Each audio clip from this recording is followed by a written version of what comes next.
A woman opens her door at midnight. Two men in black suits stand there. She never called anyone. They know her name. They know what she saw 3 nights ago in the sky. They walk into her kitchen without permission, sit down, and speak in voices that sound wrong, flat, mechanical. She never reported what she witnessed. She told only her husband. So how did they know?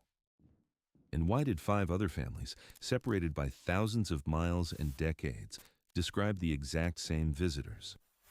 Tonight, you're going to hear cases that were deliberately kept out of every database, every documentary, every timeline you've ever seen. 5 encounters, 0 explanations, and the people who experienced them. They stopped talking for a reason. Named the Goulburn Farmhouse Intrusion, the incident occurred in 1973 on a modest agricultural property located just outside Goulburn, New South Wales. The family involved, who wished to remain anonymous when their story resurfaced privately years later, had no prior experiences that could be classified as unusual. Their life revolved around managing a small, functional farm, where they reared a handful of animals and tended to a modest garden. Their residence was a single-story timber structure featuring a long hallway that bisected the home, with bedrooms situated at one end and the kitchen and living areas at the opposite end. At the time of the incident, the father was 39 years of age, his spouse 36, while their children were 7 and 9 years old, respectively. Nothing out of the ordinary preceded the event. The father worked an early shift and typically retired for the night before 10 p.m. The mother followed suit shortly thereafter, and their children had been asleep for several hours. The family's habits were predictable, reminiscent of those shared by most rural dwellers in the 1970s. Serene evenings, early mornings, and a rhythm of diligent work. According to the father's account, the event commenced when he was abruptly woken around midnight. The cause eluded him at first. Initially, he thought one of the children might have wandered into the hallway, yet the absence of footsteps left him uncertain. Then, he contemplated the possibility of an animal on the roof, though the noise was sufficiently peculiar to keep him alert. It wasn't the rapid scurrying he had come to expect, but rather the impression of something heavy moving slowly and deliberately across the tin roofing. He propped himself up to listen intently. An eerie stillness enveloped the house for several seconds. His wife lay asleep beside him, and the residence was enveloped in tranquility. Convincing himself it might merely be nothing, he grappled with lingering unease. Just as he was about to settle back down, the hallway light outside their bedroom flickered twice before extinguishing completely. Simultaneously, the bedside lamp went dark. The father later recounted there was no gradual dimming. The power vanished instantaneously. Although the wiring in the house was outdated, he could distinguish between a burned-out bulb and a complete blackout, and this event was unequivocally the latter. Reaching for the small flashlight resting on his dresser, he flicked it on, the beam slicing through the darkness to illuminate the bedroom doorway and a portion of the hall. His intent was to investigate the fuse box located in the laundry room, suspecting that a circuit had tripped or that a line had given way along the road. As soon as he ventured into the hallway, he perceived a curious sensation coiling in his chest. It wasn't painful, but rather a peculiar vibration, reminiscent of standing near a sizable industrial generator. There was an absence of sound accompanying it, no hum, simply a subtle internal vibration that unfurled across his sternum. He hesitated, trying to evaluate whether it stemmed from simple nerves. It didn't. The sensation was too palpable, too tangible. Taking a few more steps, he noticed that the intensity of the sensation escalated the nearer he approached the kitchen end of the hallway. Behind him, his wife quietly called out, inquiring about what was happening. He urged her to remain with the children, an impulse he couldn't quite explain, yet his protective instincts surged. The children's bedroom was to his right, its door ajar. He briefly directed the flashlight inside, revealing both children awake and apprehensive, sitting up in their beds. The younger child murmured something unintelligible.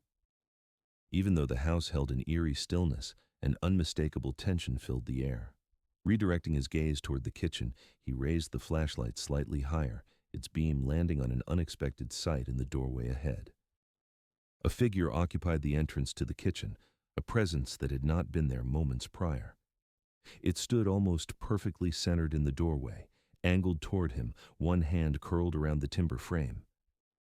The flashlight illuminated the outline of elongated fingers, disturbingly too long for a human hand, culminating in rounded tips. The figure towered over 6 feet tall and appeared slender. Its skin, or whatever it might have been, seemed smooth and grayish blue, possessing a faint reflective quality. The father found himself frozen in place, speechless. His mind raced, attempting to categorize what he observed: a person, an intruder, or possibly a trick of light. However, the dimensions were unlike anything he had ever encountered. The arms appeared overly narrow, the neck exaggeratedly long. The head was slightly larger than typical and conspicuously lacked visible hair. The eyes, reflecting the flashlight's beam, bore a resemblance to those of an animal, yet their shape was distinctly off. They were large, almond-shaped, and gleaming. For several seconds, the figure remained motionless, as did the father. The flashlight wobbled slightly in his grip, a sensation of dread coiling around him. Behind him, his wife must have sensed the unease in the air as she stepped into the hallway. The children began to cry. At the sound of their cries, the figure tilted its head a few degrees to the right. The movement was measured, almost lethargic. It was at that moment the father became conscious of a heaviness enveloping his arms, his shoulders tightening involuntarily, and the vibration in his chest intensifying. He felt as though an invisible force pressed down upon him. It wasn't enough to completely paralyze him, but it held him back, restricting his movement. He attempted to raise the torch higher, yet it resisted, allowing his arm to rise only a few centimeters. The paralysis was not abrupt. Instead, it felt like his body was stubbornly refusing to act with its usual vigor. His breaths became shallow. He did not lose consciousness, nor did he crumple to the ground. Still, he was acutely aware of the constricting sensation surrounding him. The figure remained stationary, neither advancing nor uttering any sound. Its demeanor was entirely passive. It simply observed, as if calculating the dynamics of the moment rather than engaging in a visceral response. Moments passed, and gradually the figure relinquished its grip on the doorframe. Its elongated fingers withdrew, and it receded into the kitchen, though not in a manner typical of a human. There was no discernible shift of weight, no bending of knees, nor a pivot of hips. Instead, it glided backward in a singular, seamless motion, perpetually facing the father. The beam of the torch followed the being almost instinctively, yet before he could recalibrate his angle, the figure had slipped out of sight. The instant it vanished from the doorway, the vibration in the father's chest ceased. His range of motion returned promptly. He inhaled deeply, surprised by how effortless the act had suddenly become. His wife held the children closely against her, both continuing to weep in confusion. The entire event spanned perhaps 15 to 20 seconds at most. However, the emotional gravitas elevated those fleeting moments, stretching them into an eternity. The father surged into the kitchen, but everything was still. No windows stood ajar. The back door remained secured. There were no signs of forced entry or indicators of any disruption. Then, quite abruptly, the household electricity surged back to life. Lights flickered on. Appliances hummed back to life, and the mundane sounds of home returned, erasing the remnants of the unsettling episode. The father stood rooted for a moment, grappling with indecision. Should he venture deeper into the kitchen, check outside, or return to his family? When he eventually stepped back into the hallway, he noticed something unusual on the floor. Several faint impressions marred the linoleum tiles. They formed a partial trail leading across the hall and into the kitchen. He crouched down to scrutinize them. Each mark exhibited 3 rounded toes. No heel, no arch, only 3 smooth pads arranged in a triangular layout. The prints were distanced enough to suggest long strides. He reached out to touch one. The surface felt warm. He glanced at the torch. The metal casing was also warm, surprisingly so for an object he had held for only a short while. His wife proposed that they contact the police. Within an hour, an officer arrived. The officer scrutinized the prints attentively, snapped photographs, and posed standard inquiries. Had the family observed anyone outside? Did they own any pets within the house recently?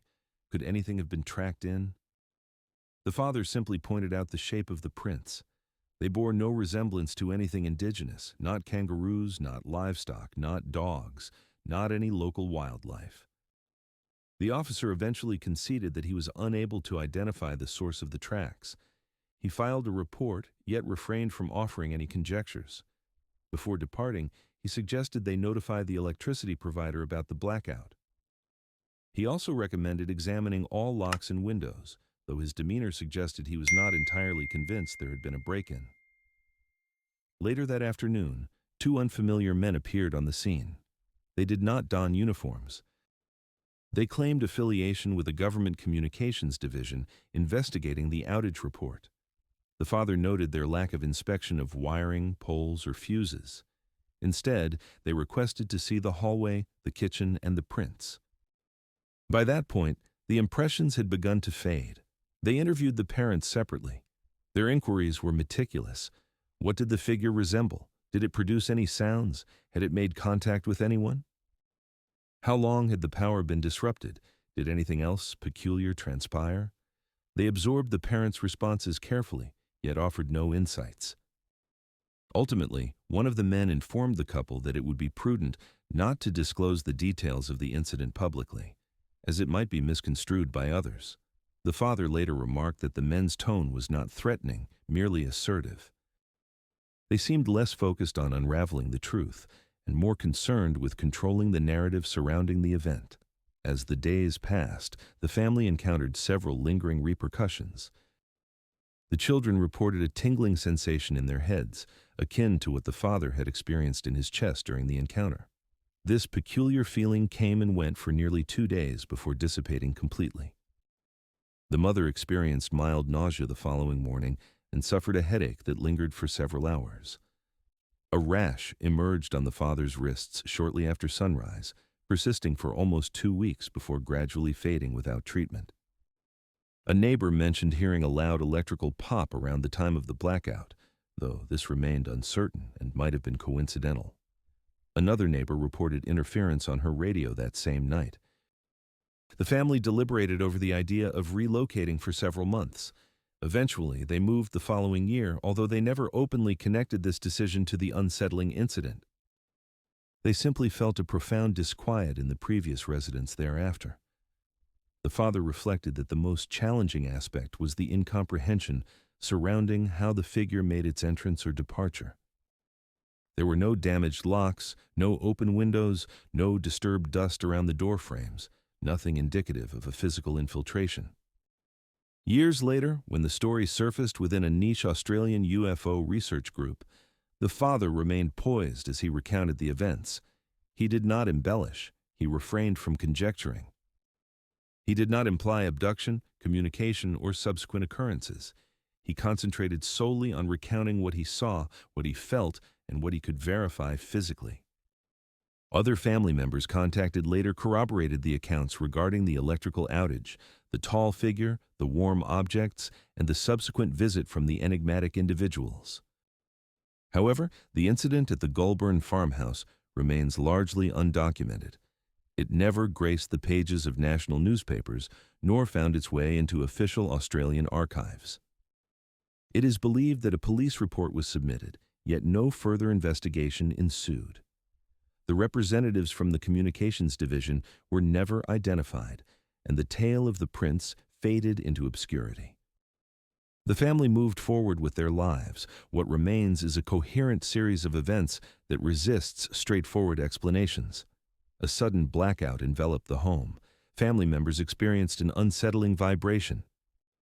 Most notably, a tall figure materialized within their previously secure residence. The father's experience of mild paralysis, coupled with mysterious physical impressions left on the floor, heightened the sense of strangeness. What puzzled the father most was the behavior of this figure. It did not resemble the stereotypical intruder. It did not rummage through possessions nor attempt to conceal itself. Rather, it appeared singularly focused on the family, observing them with an unwavering, keen gaze. There was no overt hostility evident. Yet, the mere presence of this figure, instilled an undeniable sense of domination, most acutely manifested by the father's diminished ability to move. It was the sheer simplicity of the encounter that rendered it challenging to disregard. There were no elaborate displays of lights in the sky, no phenomena of missing time, nor extravagant encounters, only a transient appearance, a silent departure, and tangible evidence that multiple individuals, including a police officer, unmistakably witnessed. This particular case occupies a quiet niche in Australian UFO history, representing one of the rare instances involving an intrusion into a domicile, physical symptoms, and independent police verification of strange impressions. It remains unsolved, unclassified, and generally unfamiliar outside a small cadre of researchers who gathered the narratives long after the events unfolded. What transpired within that farmhouse did not yield grand hypotheses or public declarations. It produced merely a collection of observations that elude simple categorization. A figure poised in a doorway, a family enveloped in bewilderment, a blackout steeped in mystery, and three warm objects for which no local explanation seemed adequate. The lingering impression is that something intentional entered a secluded home one night, not coincidentally, departing swiftly and silently, leaving behind an air of unaccountability. The incident near Domston Woods in 1958, close to Hellenborg in Sweden, emerges as one of the oddest and infrequently discussed close encounter cases recorded. This peculiar incident unfolded in the early hours of December 20th, 1958, during a night when two young men, Hans Gustafsson and Stig Rydberg, were navigating their way along a quiet coastal road back home. They held no expectation of encountering anything unusual. There had been no reports of strange lights illuminating the sky that week, no official warnings, and nothing graced the local newspapers. Yet the experience they relayed from a small forest clearing near the shore remains one of the most singular personal encounters within European UFO lore. Hans, who was 25 at the time, and Stig, slightly older, had spent the earlier part of the evening with their girlfriends in the nearby town of Hugeness. The streets had borne a tranquil demeanor, the air crisp, and the journey home straightforward in their expectation. However, shortly after midnight, conditions deteriorated dramatically.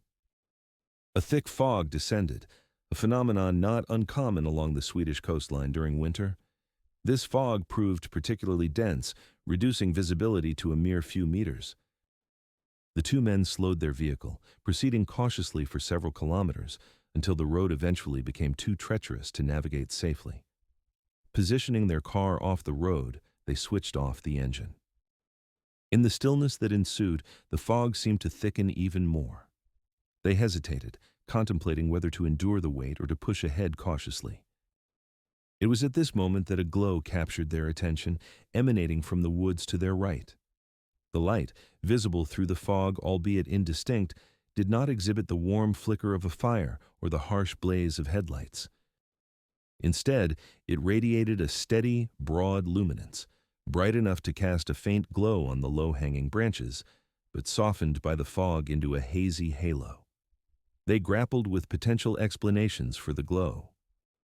Perhaps a car had succumbed to an accident. Someone might have gone off the road.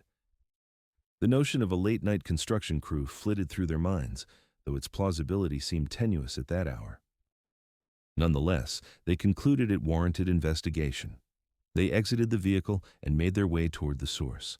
The forest enveloped them in silence. As they advanced, the light grew ever more brilliant. Upon reaching the edge of a small clearing, the origin of the illumination became fully apparent.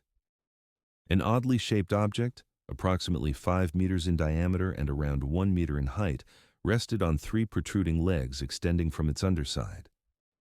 The object radiated a soft, even light, not like an artificial lamp, but as if its very surface emanated the glow.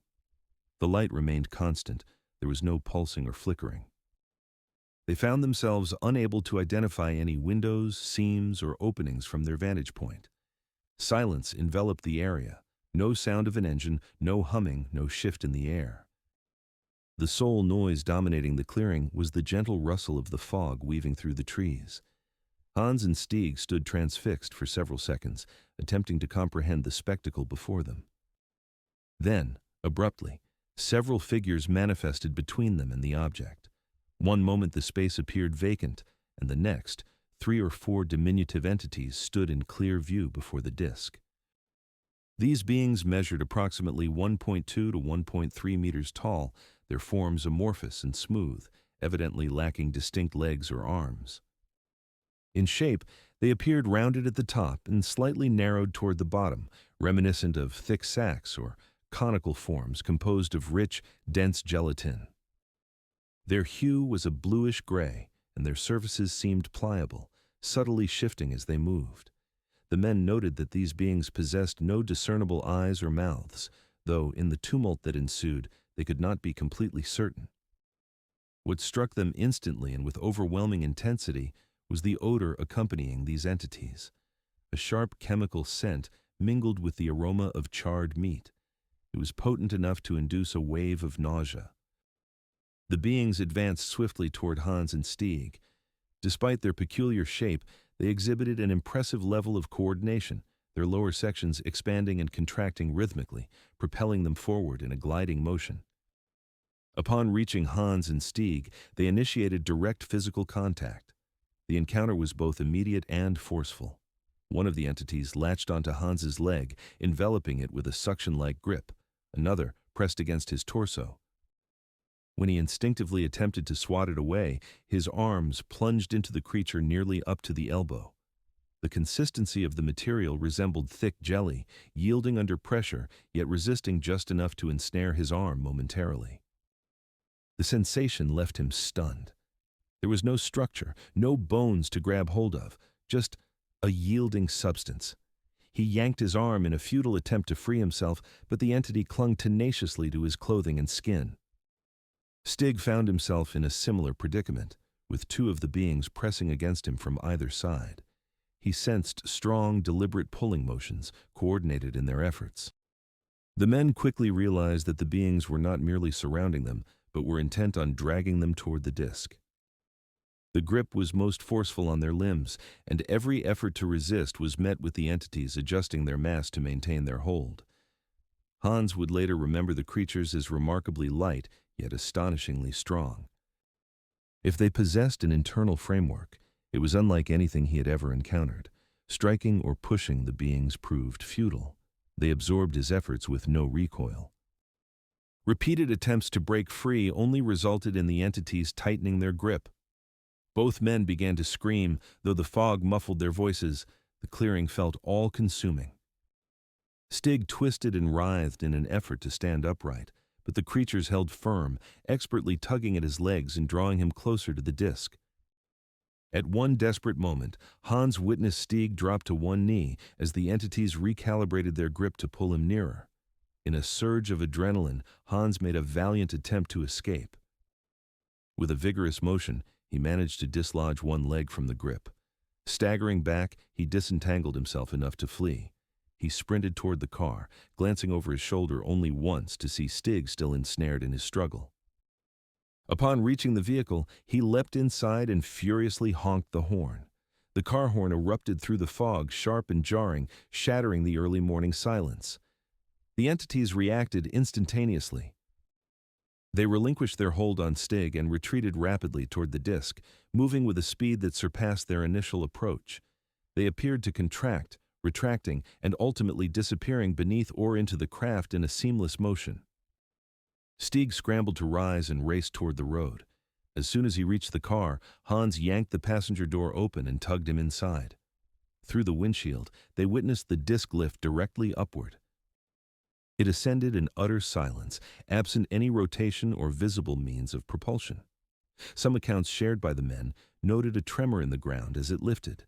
Brief, sharp, and disorienting, the vibration seemed to accompany the object's departure. Within moments, the craft vanished into the fog, disappearing completely. Both Hans and Stig remained inside the car for several minutes, panting heavily, attempting to regain their composure. They felt an overwhelming sense of nausea and physical fatigue. Consumed by uncertainty, they debated whether to report the incident to the police immediately or return to the clearing to investigate what, if anything, remained. After several moments, they opted to revisit the site. The clearing was darker without the radiant light of the disk. The faint scent still lingered, though diminished. On the ground, they discovered impressions indicative of where the tripod supports had rested. 3 circular or oval depressions, each roughly the size of a dinner plate. The surrounding flora appeared flattened. They did not find burn marks, yet the ground exhibited a disturbance that did not correspond with ordinary foot traffic. The men proceeded to inform the authorities about the incident. When officers arrived later that morning, they scrutinized the clearing. The investigators noted the disrupted vegetation and what looked like landing impressions, but there was no trace of the otherworldly beings. The police conducted separate interviews with Hans and Stieg. Their narratives aligned closely, revealing 2 men who appeared shaken, exhausted, and somewhat embarrassed by the incidents they had recounted. They showed no signs of intoxication or confusion. Their physical condition, evident scratches, bruises, and muscle strain, was consistent with a struggle. News of the encounter trickled through the local community, eliciting varied reactions. Some sympathized with the men, while others dismissed their tale due to the peculiar description of the entities. However, what was unmistakable to the officers interviewing them was that both men had undergone a profound experience that was both tangible and intense. Hans and Stieg did not seek any gain from their report. In fact, they were hesitant to revisit the events afterward. They refrained from embellishing their account, nor did they claim further encounters. Their description remained anchored in the details as they remembered: a luminous disk, amorphous beings, a physical confrontation, and an escape spurred by the blaring of a car horn. In the days that followed their encounter, both men experienced lingering fatigue, their bodies carrying the weight of the inexplicable events. Sleep eluded them as they grappled with the lingering soreness in their limbs, particularly where the grasp of the entities had left its mark. Stig noted an unusual sensitivity in his skin that persisted for 2 days, notably around his forearms. Interestingly, neither man reported episodes of missing time, vivid dreams, or hallucinations. Their recollections remained sharp, yet the moments of their intense struggle were rendered chaotic and somewhat blurred in their memory. A return to the site with friends soon followed. By that time, the physical evidence of their encounter had largely dissipated. Though the landing marks were faintly discernible, the vegetation had gradually begun to regain its normal state. A persistent fog still lingered over the area, as if the weather clung to the memories of that fateful night. Over subsequent years, the Domston Woods incident became embedded in the annals of Swedish UFO history, yet it remained largely obscure beyond the borders of Scandinavia. Occasionally, the case surfaced in specialized journals or was mentioned in online forums, typically summarized succinctly. The peculiarity of the beings, jelly-like and amorphous, set it apart from other narratives. Researchers debated whether the men had unwittingly stumbled upon experimental technology, encountered unknown life forms, or simply misinterpreted their experiences under the duress of stress. Skeptics asserted that elements such as fatigue, fog, and the late hour might have distorted their perceptions. Conversely, supporters pointed to the physical struggle, the coordinated retreat of the beings, and the residual landing impressions as evidence suggesting an objective reality to the encounter. In time, Hans and Stieg gradually resumed their ordinary lives, refraining from discussing the incident publicly. Years later, interviews revealed that they remained consistent in their accounts, though still visibly uneasy when faced with the topic. Neither sought notoriety or financial reward. The encounter lingered as an unusual footnote in their narratives, an event they never truly comprehended, yet could not bring themselves to forget. The Domston Woods incident endures as one of the most extraordinary close contact reports from the late 1950s.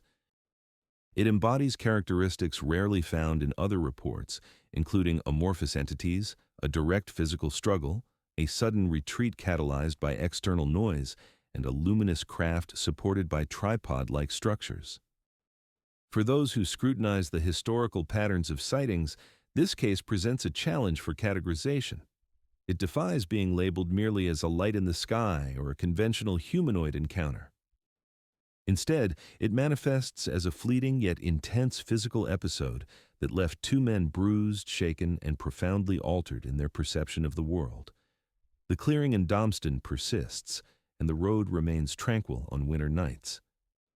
However, the events that transpired in the fog on December 20th, 1958, have yet to be replicated in that place. The men who found themselves in proximity to that luminous disk and the beings associated with it later conveyed that the most uncanny aspect was not merely the craft's appearance or the odor that permeated the clearing. It was rather the moment the entities relinquished their hold on them, suddenly, decisively, as if responding to a signal that they comprehended and the men did not. It was that instant, more than the struggle itself, that affirmed to Hans and Stieg that what they confronted was something deliberate, aware, and entirely alien to the natural world and technology understood at that time. In 1983, an incident involving a cabin entity took place in Kamchatka, Russia. This remote outpost formed part of a small network of weather stations across the Kamchatka Peninsula, collecting routine atmospheric data for aviation and regional planning purposes. Staffing levels were minimal, and most assignments required solitary work. Technicians in the area were accustomed to isolation and demanding workloads, though the environment posed no extraordinary threat. The conditions were predictable: cold temperatures, lengthy nights, and limited interaction with other personnel. The witness at the core of this report had completed 7 prior rotations without raising any concerns. At 32 years old, he was experienced and deemed stable. His record reflected no issues regarding stress, health, or dependability. Upon reaching the Kamchatka outpost for a planned 3-week duty, he inhabited a standard meteorological unit, featuring a main room for logging data, a cot, a stove, a radio desk, and a shed behind the building that housed backup supplies. Nothing about the structure raised any alarms. Throughout the first week, all weather reports transmitted on time, and the radio operated without incident. Temperature readings aligned with expected seasonal fluctuations. His logbook recorded only routine notes such as generator hours, barometric changes, and wind direction, with no mention of any anomalies. Everything remained uneventful until the second week, during the early hours of a night that started off promisingly calm, one he presumed would pass without incident.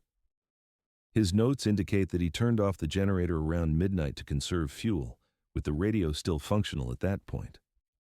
After a final check of the instruments outside, he returned inside, preparing to sleep. Around 1 o'clock in the morning, the radio unexpectedly emitted static, persisting without any adjustments or active use. The noise was continuous and intense.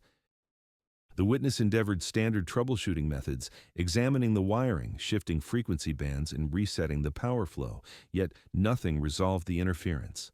To safeguard the equipment, he shut down the system. While occasional radio issues were not uncommon, the persistence of this interference prompted him to jot down a brief note in the log, stating interference, sky clear. This particular detail troubled him sufficiently to warrant documentation. After recording it, he settled onto his cot and endeavored to sleep, but stayed awake for an additional 10 to 15 minutes, ruminating over possible causes for the radio disturbance. Solar interference, potential relay issues, a problem with the antenna, or perhaps vibrations from the generator impacting the internal wiring, all possibilities crossed his mind, though none fit particularly well. Ultimately, the situation felt manageable enough, and he gradually drifted into a light sleep. His slumber was interrupted just after 2 o'clock in the morning by the noticeable dimming of the lantern on the desk. This lantern, in contrast to modern conveniences, operated solely on fuel. Its functionality was immune to the fluctuations of the generator. The dimming light occurred abruptly, diminishing for a few seconds before returning to its previous illumination. Concurrently, he noticed a soft glow emanating from outside the cabin. This light was not bright enough to incite alarm, nor was its flame sharp enough to resemble the headlights of any vehicle he knew. Instead, it resembled 3 faint orbs, positioned evenly above the tree line. Curious, he moved towards the window to observe. He noted that these 3 lights hovered motionless, arranged in a manner that defied typical aircraft behavior. They lacked any blinking, pulsing, or drifting motions that one might expect from conventional flying vehicles. These luminous spheres exhibited a circular shape, their glow steady and white. He remained at the window, scrutinizing them for several minutes. Their position remained unchanged. He returned to his bunk. However, sleep eluded him as his thoughts gravitated back to the window. The lights were silent and still, yet they did not bear the characteristics of distant aircraft due to their remarkable stability. After some minutes, a different sound drew his focus away from the celestial display. A noise emerged from behind the cabin near the wall closest to the shed. It was not a loud sound. Rather, it resembled something gently compressing into the snow. This noise manifested once, then again after a brief interval. The witness, now wide awake, grasped the lantern tightly. The sound persisted, faint but consistent. He approached the window but discerned no movement outside. The three lights remained unchanged against the backdrop of the trees. He lingered in the cabin, listening intently. The noise ceased. The witness, poised in anticipation, expected it to resume. When silence enveloped the area, he took a cautious step back from the window, pausing near the center of the room. This was when events took a dramatic turn. Without any forewarning, a tall figure materialized beside the front window. It was positioned close enough that its upper body dominated the visible area. Reacting initially with shock, he found himself unable to move or utter a sound. His efforts to describe the figure were drawn from the fleeting moments it lingered in view. The entity towered over him, markedly taller than an average person. Its head was elongated, smooth, and bore a hue lighter than the surrounding snow. No facial features were discernible. No eyes, mouth, or nose were identifiable from his vantage point. The head tilted downward before shifting slightly to the side and then back again, as if it were adjusting its focus to survey different sections of the cabin. These movements were deliberate, methodical, and as precise as clockwork. The witness asserted that the extraordinary nature of the figure's motions unsettled him most. The angles were excessively exact. There was no evident uncertainty, no slight adjustments typical of human movement. Instead, the motion resembled that of a mechanical apparatus performing a controlled test rather than a natural action. Its upper torso appeared slender. If it had arms, they were not fully visible. The reflective surface, illuminated by the lantern's glow, seemed smooth and rigid, not resembling fabric or fur. The appearance did not imitate that of a human dressed in a suit or winter attire. The entity appeared uniform in color and texture. The witness remained immobile. The figure remained stationed, exhibiting only the controlled tilts of its head. It lingered at the window for several seconds. Then, without retreating or shifting its weight, it glided horizontally out of view. The witness noted that he never saw any footsteps associated with it. Stepping back from the window, he hesitated to approach again for several minutes, maintaining his position in the middle of the cabin, the lantern firmly in hand. Outside, nothing stirred. The three lights remained visible. Eventually, the noise re-emerged near the shed, now slightly louder than before. He opted against investigating, as his training had instilled a deep sense of caution for potential encounters with wildlife. While he could not classify the phenomenon unfolding before him, he understood that moving outside would strip him of any separation from the enigma of the figure. After a passage of 10 or 15 minutes devoid of further occurrences, he mustered the courage to glance outside once more, only to find the figure vanished. In its place were the lights. They had repositioned themselves, now aligned in a horizontal formation rather than a triangular one. Their altitude had decreased, drifting across the tree line with a slow, deliberate motion. Silence reigned still. He observed the lights until they faded into the darkness. Settling down, he resolved to wait for the dawn, firmly against any attempt at sleep. The witness reported neither panic nor paralysis, describing his state as acutely aware and able to think clearly, albeit feeling a profound tension within. The hours of his observation faded until the first hints of daylight emerged. When morning broke, he ventured outside. The snow surrounding the cabin remained undisturbed, save for a set of peculiar impressions in select areas. These impressions were unconventional in shape, resembling elongated teardrop-like marks, roughly 30 centimeters in length and tapered at one end. They did not correlate with his own boot prints. Neither did they resemble tracks from any local animals. The impressions encircled the cabin and trailed behind the shed, forming a line that led into the forest, spaced by strides longer than those of a typical human. He surveyed the area meticulously, documenting his findings in his logbook. He refrained from disturbing the prints, anticipating that the next technician or supervisor might wish to inspect them. Having chronicled the tracks, he proceeded to the radio to report the interference. The static persisted. He attempted to reach the main station repeatedly over the next several hours, each attempt yielding complete signal failure. Switching power sources, inspecting cables, rebooting the system, and stepping outside briefly to check the relay, he found everything seemed intact. The radio returned to functioning order around late afternoon, approximately 14 hours following the onset of the static. The witness managed to contact the main station, filing a routine technical interference notice, citing only that atmospheric anomalies might have disrupted the relay. He said nothing about the lights or the figure. 2 days later, he was abruptly removed from the outpost. The transfer left no room for discussion. A formal notification merely indicated that staffing rotations had been altered. A substitute technician arrived shortly thereafter to assume his responsibilities at the station. Meanwhile, the witness was reassigned to a different location, one situated closer to more populated areas. Weeks passed before he finally spoke of the full incident to a colleague. Even then, he articulated his experience with hesitation.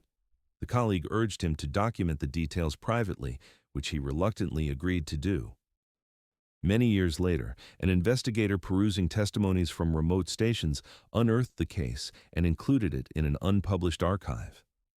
During subsequent off-the-record interviews, the witness elaborated on several aspects of his experience. He expressed doubt that the figure sought to intrude upon the cabin. Instead, it exhibited behavior indicative of observing the interior, revealing no signs of hostility. The teardrop-shaped footprints constituted the most compelling physical evidence, while the radio blackout served as the second most notable. The light, he asserted, felt manipulated, devoid of natural origin. Furthermore, no sense of time slipping away was experienced, nor did any physical interaction transpire. After his departure from the outpost, the witness reported no additional incidents. He consistently asserted that the event defied categorization. It bore no resemblance to military activities, wildlife encounters, or natural phenomena.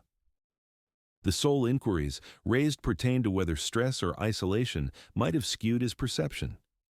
Yet, the footprints along with the radio blackout posed an ongoing challenge to such an explanation. Toward the conclusion of his testimony, he recounted one detail that lingered vividly in his mind: the precise tilt of the figure's head at the window, the stillness of its body paired with the deliberate movement of its head, and the silent retreat that followed. It was in this moment that he comprehended the entity was not merely a person clad in unusual attire. Its behavior mirrored patterns beyond the scope of human understanding. The incident known as the Kamchut's cabin case remains relatively obscure. It eluded media attention and did not infiltrate mainstream ufology until several decades later. Today, it appears only in niche discussions surrounding remote station anomalies, categorized as one of the most definitive examples of a managed, non-aggressive observational encounter. The witness never wavered in his narrative. He refrained from embellishments, recounting only the events as they transpired.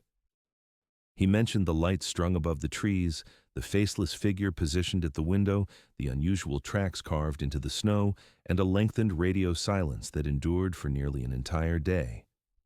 No sequels emerged after that night. Yet, none of his training or experience equipped him to rationally account for what transpired. The Gronic Valley Trio incident of 1977, located in the Rijeka region of Croatia, stands out as one of the most peculiar roadside close contact cases chronicled in the former Yugoslavia. This incident did not revolve around flashing lights in the heavens or ambiguous sightings in the distance. Rather, it unfolded around a vehicle that had come to a halt, featuring three diminutive figures clad in metallic suits, leaving two witnesses both physically affected and profoundly agitated. The vicinity, east of Rijeka, is characterized by its hilly landscapes, dense forests, and serpentine mountain pathways. During the late 1970s, nocturnal traffic in that area was scant. Most drivers opted against navigating mountain roads after sundown due to inconsistent illumination, unpredictable weather patterns, and treacherously narrow curves. However, the couple involved in the incident, the man in his early 30s and the woman in her mid-20s, were making their way home after visiting family, expecting an uneventful drive. The man, a seasoned driver well acquainted with the terrain, had traversed the route countless times. They departed Ria later than intended, entering the Gronic region shortly past midnight. Weather conditions were unremarkable, with clear skies, absent fog, stable temperatures, and no reported electrical disruptions in the vicinity. Everything unfolded routinely until their vehicle behaved unexpectedly. According to the man's later account, as they approached a lengthy curve, the engine emitted a brief sputter. Assuming a fuel feed issue or misfire, he attempted to assess the problem. A mere few seconds later, the headlights dimmed considerably, yet the engine's RPM showed no corresponding change. Instinctively, he tapped the dashboard, only to witness the dimming amplify.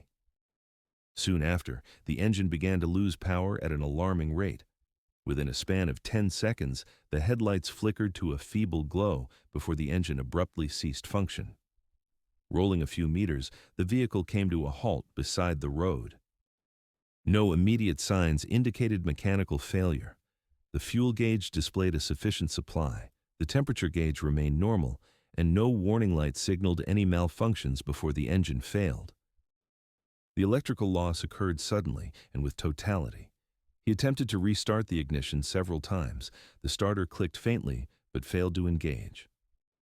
The interior lights were dim, prompting him to turn to the woman and inform her that they likely faced an electrical malfunction, requiring a brief wait before trying again.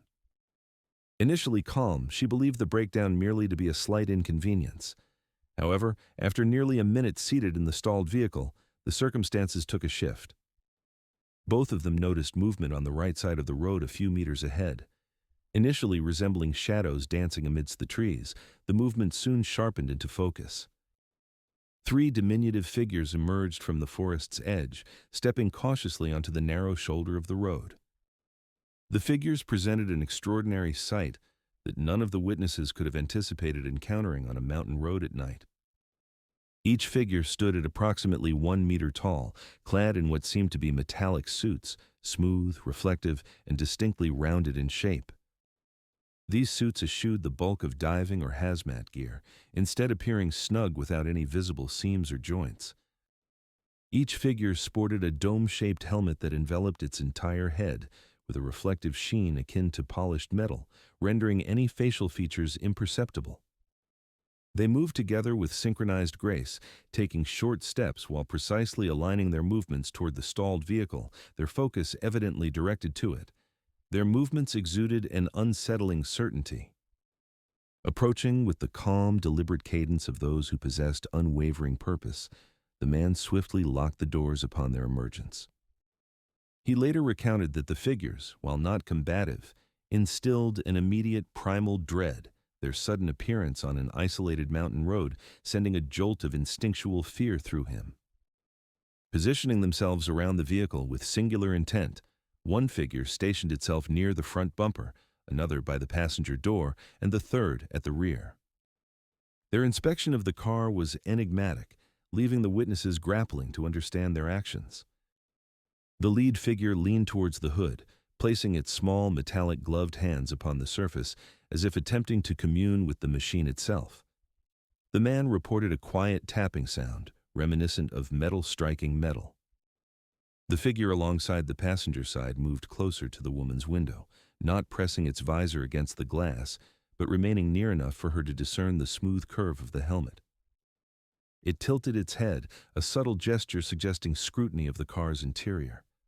Suddenly, the woman felt an alarming detachment, Her arms and legs seemed to vanish, no longer part of her corporeal form. Although she remained awake and aware, able to articulate her thoughts, her body defied her commands. Calling out to the man, her voice felt muffled, as if ensnared in a distant echo. The man sought to comfort her, yet soon became aware of a constrictive pressure building in his chest. Though it lacked sharpness, the sensation hampered his breathing. He fumbled to restart the car, but his hands felt impotent and unresponsive. Reaching for the ignition, each attempt became more labored than the last, a disheartening dance of faltering coordination. Meanwhile, the figures continued their assessment, methodically examining the vehicle. The front figure tapped on the hood several more times, while the one by the passenger side moved along the window with a meticulous air. The third figure squatted, seemingly scrutinizing the undercarriage or bumper. Their movements revealed a shared purpose, yet no words were exchanged between them. A heavy silence enveloped the scene, the only sounds those light metallic taps against the car mingling with the shallow breaths of the witnesses. As the woman's numbness intensified, she found her hands immobilized in her lap. The man, still battling the constriction in his chest, made one last desperate attempt to lean across her for the horn, believing that the sound might frighten the figures away. Alas, his arm refused to cooperate. The horn remained unhonored. The figure positioned at the passenger window tilted its helmet once more, an unsettling sensation washing over the woman, as though she were being silently evaluated, even though she could not fathom the gaze behind the metal. The scrutiny persisted for several seconds before all three figures halted in unison, their postures shifting as if reacting to a collective signal. With no audible exchange or visible means of communication, they simultaneously turned away from the vehicle, gliding back toward the forest in the same precise manner as when they arrived. Their steps, though short, were executed with an unsettling control. Upon reaching the tree line, they paused once again. The woman, who had been struggling against her compromised breathing, suddenly felt sensation flood back to her limbs. The man sensed the pressure in his chest dissipate, his hands regaining normal function. Instinctively, he lunged for the ignition, but the vehicle remained entirely lifeless.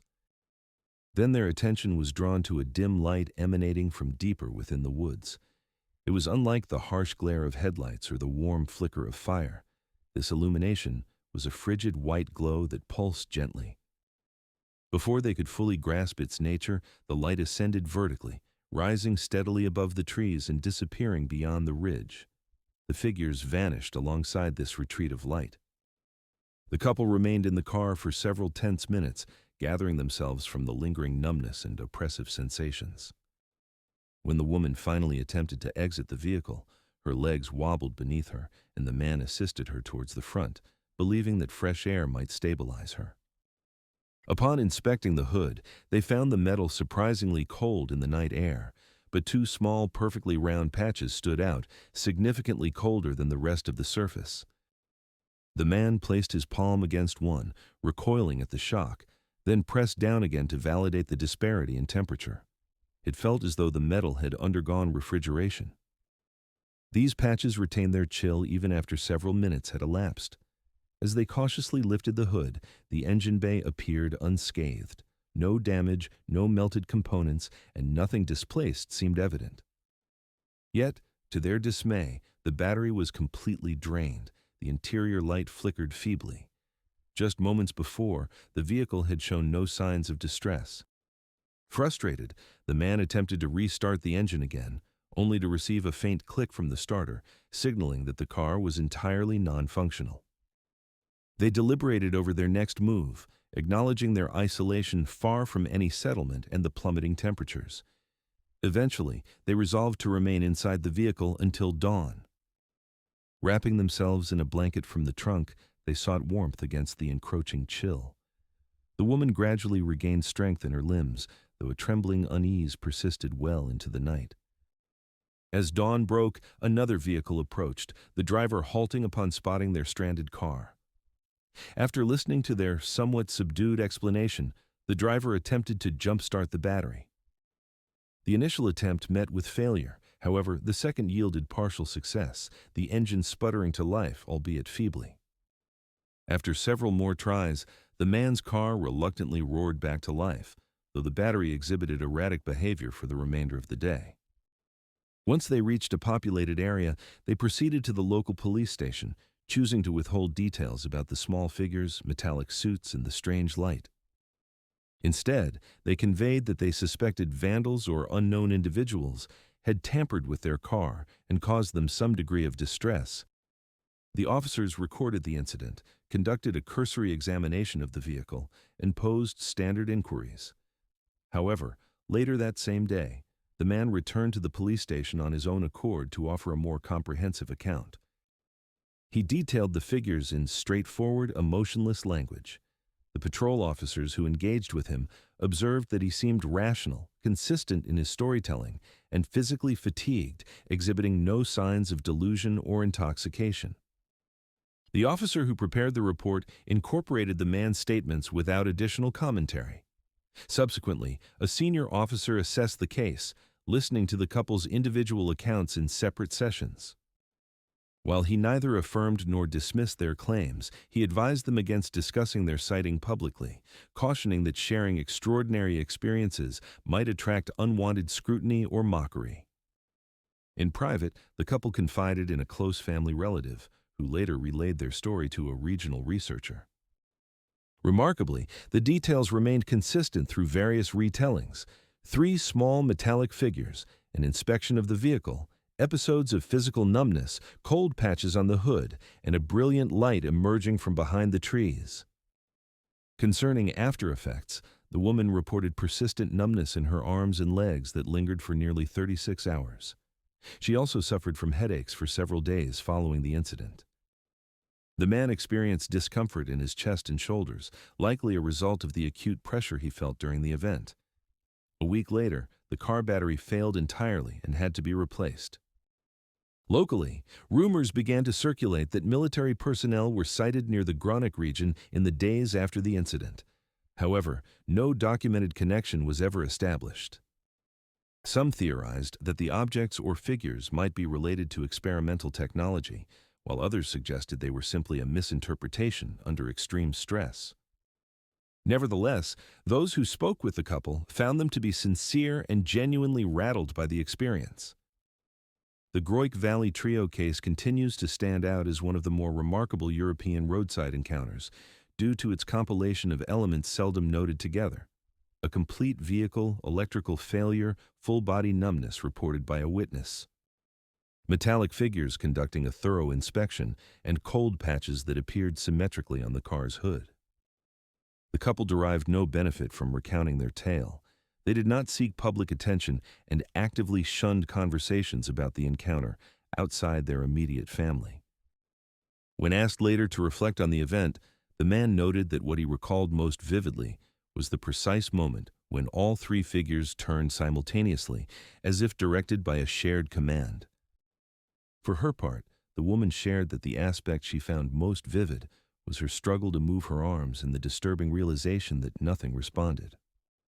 It was not the luminous presence in the sky that troubled them. It was instead the behavior of the figures, methodical, silent, and synchronized. This solitary, fleeting encounter in Groningen Valley left no dramatic imprint on the annals of European UFO history.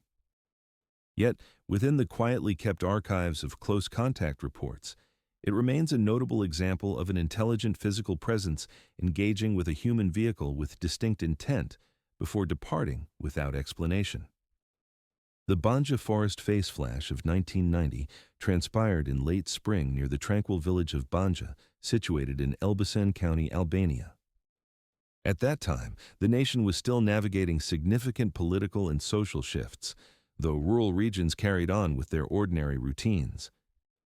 Forest inspectors, shepherds, and agricultural laborers maintained their daily tasks with little regard for the broader changes unfolding across the country. The witness to this occurrence was a 41-year-old forestry inspector with nearly 2 decades of experience in his field. He was recognized by co-workers for his disciplined, calm, and methodical demeanor. His role often necessitated long treks through wooded areas to monitor for illegal tree cutting, particularly during nighttime when unauthorized logging tended to occur more frequently. On the evening in question, the inspector commenced his shift just after sunset. He traversed the unpaved access road adjacent to the Banja Reservoir, parked at a familiar lookout, and initiated his inspection on foot. Equipped with only a basic handheld lamp, a small logbook, and a standard forestry-issued knife, his gear was unremarkable. His objective was to survey two known trails that had exhibited suspicious activity earlier in the month. Anticipating nothing more than routine observations, his initial entries for the evening indicated no unusual occurrences during the first half of his route. The first indication of anything amiss materialized shortly before midnight. While advancing along a narrow path flanked by dense brush and towering trees, he witnessed a sudden flash of white light flicker ahead of him. This brief, sharp, and silent illumination graced the ground for less than a second. The light appeared close to the forest floor, neither elevated in the air nor resembling lightning. His foremost assumption was that another individual occupied the forest, perhaps employing a flashlight or engaged in illegal activities. Cautiously, he proceeded forward, yet found no trace of people or equipment. He marked the time, approximately 11:48 p.m., and continued onward. A few moments later, he picked up a fleeting sound to his right, which he would later describe as akin to a sharp intake of breath, although he admitted he could not definitively identify what it was. This sound did not recur. Upon shining his lamp toward the sound's origin, only trees and shadows greeted his sight. No evidence of wildlife or people was present. He resumed his walk, although the earlier flash lingered in his thoughts. The second flash followed shortly thereafter. This time the light was directed upward, illuminating the lower trunk of a tree with remarkable clarity. Once more, there was no accompanying sound, no discernible movement, and no indication of any artificial device. The inspector approached the source of the flash, his keen eyes scanning the ground for any signs of footprints or tool impressions. Yet, no trace of human presence revealed itself. At that juncture, retreat might have seemed wise. However, a lifetime spent contending with illicit loggers and poachers propelled him onward. He would later articulate that it was driven by curiosity rather than fear that propelled his footsteps. Often, illegal loggers employed makeshift lighting to elude detection, placing the onus of investigation squarely on his shoulders. Continuously moving deeper into the forest, he discerned something odd nestled between two trees, approximately 40 meters ahead. Initially, it took on the form of a tall, narrow shape, entirely still and upright. As he elevated the lamp for clarity, the outline came into sharper focus. What he beheld was neither a tree trunk nor mere shadow. Rather, it was a figure. Momentarily paralyzed, the inspector steadied the lamp. The entity was astonishingly tall, far exceeding any human he had ever encountered in the woods. Its form appeared elongated and thin, the limbs reaching out with unsettling proportions, while its head, vertically stretched, defied natural human features. From his vantage point, facial characteristics were indiscernible.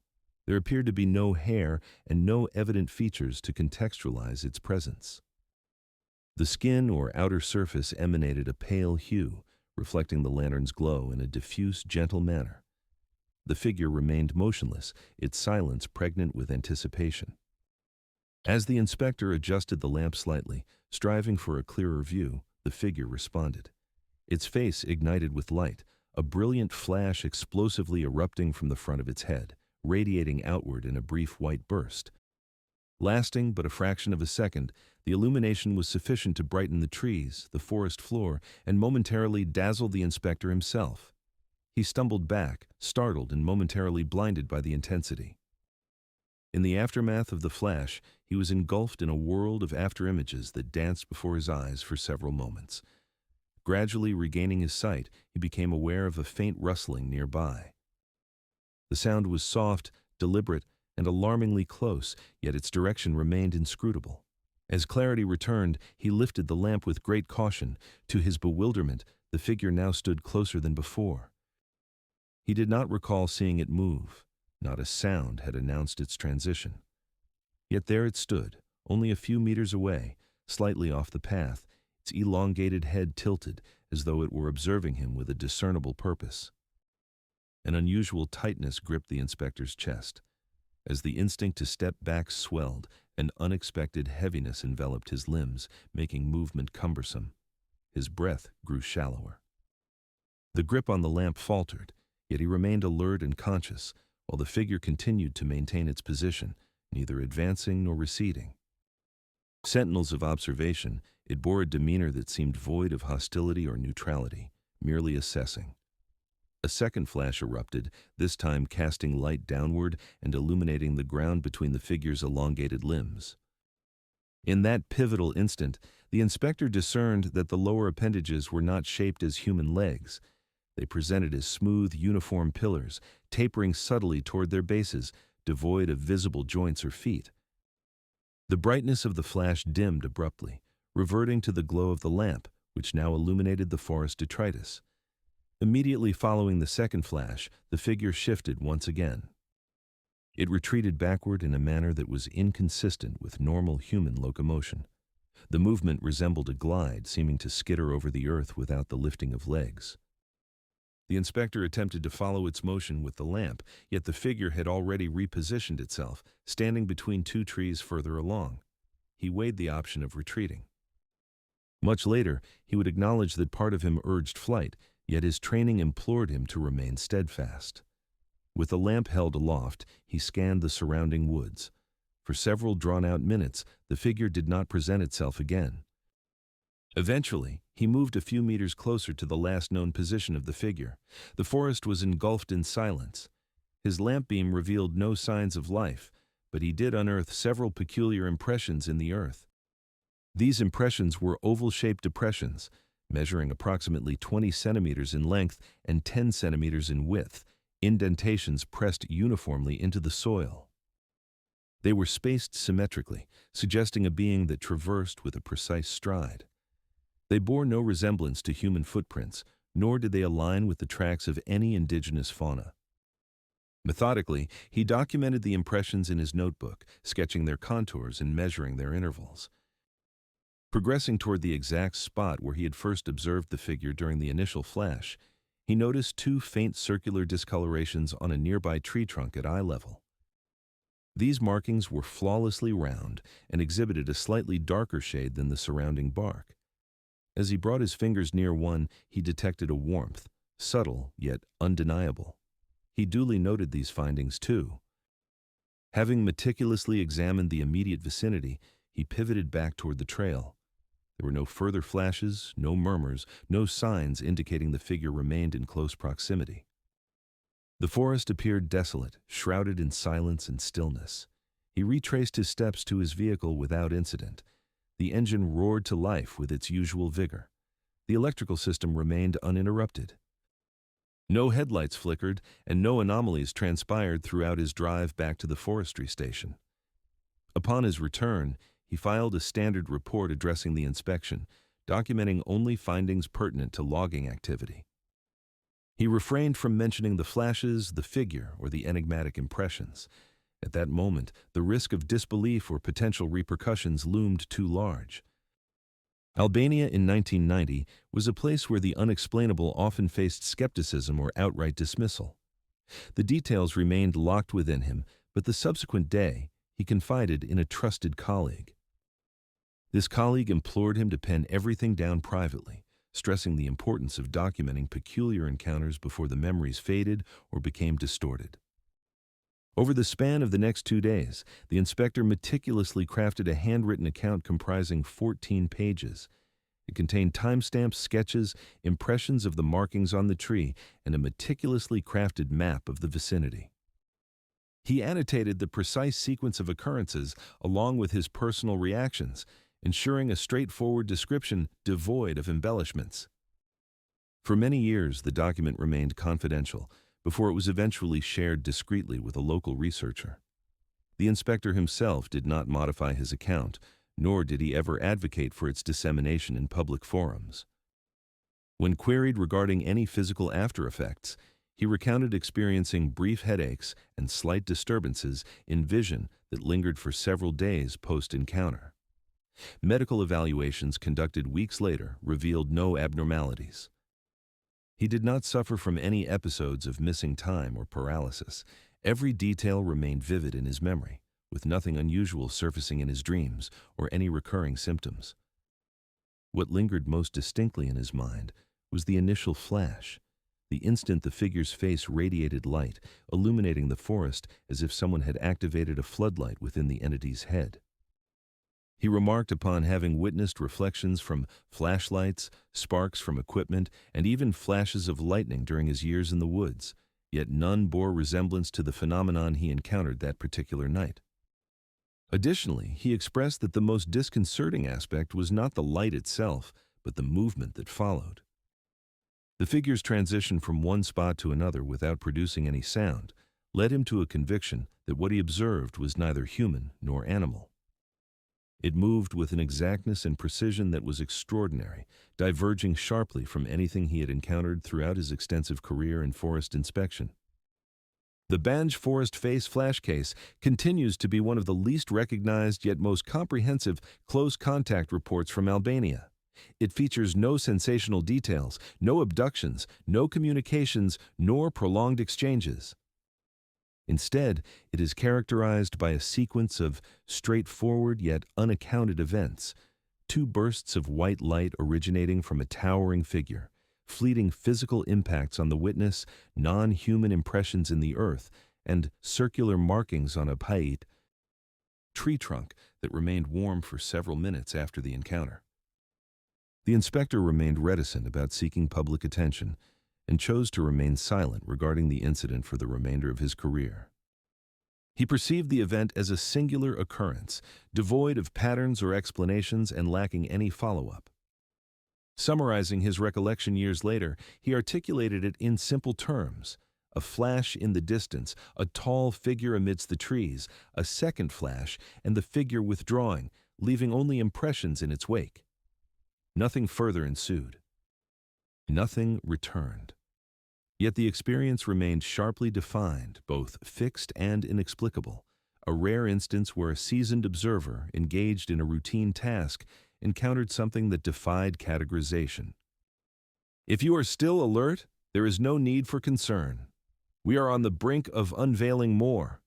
A collection of brief extraordinary narratives is poised to commence. Each story will be softer and more peculiar than its predecessor. The case concerning Dr. Herbert Hopkins's telephone conversation stands out. On a September evening in 1976, Dr. Herbert Hopkins found himself alone in his modest Maine residence. A physician by profession and an occasional hypnotist, he was recognized for his composed demeanor and unassuming lifestyle. Recently involved in a UFO case, he had been assisting in the investigation surrounding a young man named David Stevens, who claimed to have experienced abduction. In an effort to delve deeper into Stevens's memories, Hopkins had been conducting hypnosis sessions. He was not one to indulge in UFO fanaticism or champion public causes, seeing himself merely as a doctor, providing his expertise to a case that had captured the attention of local investigators.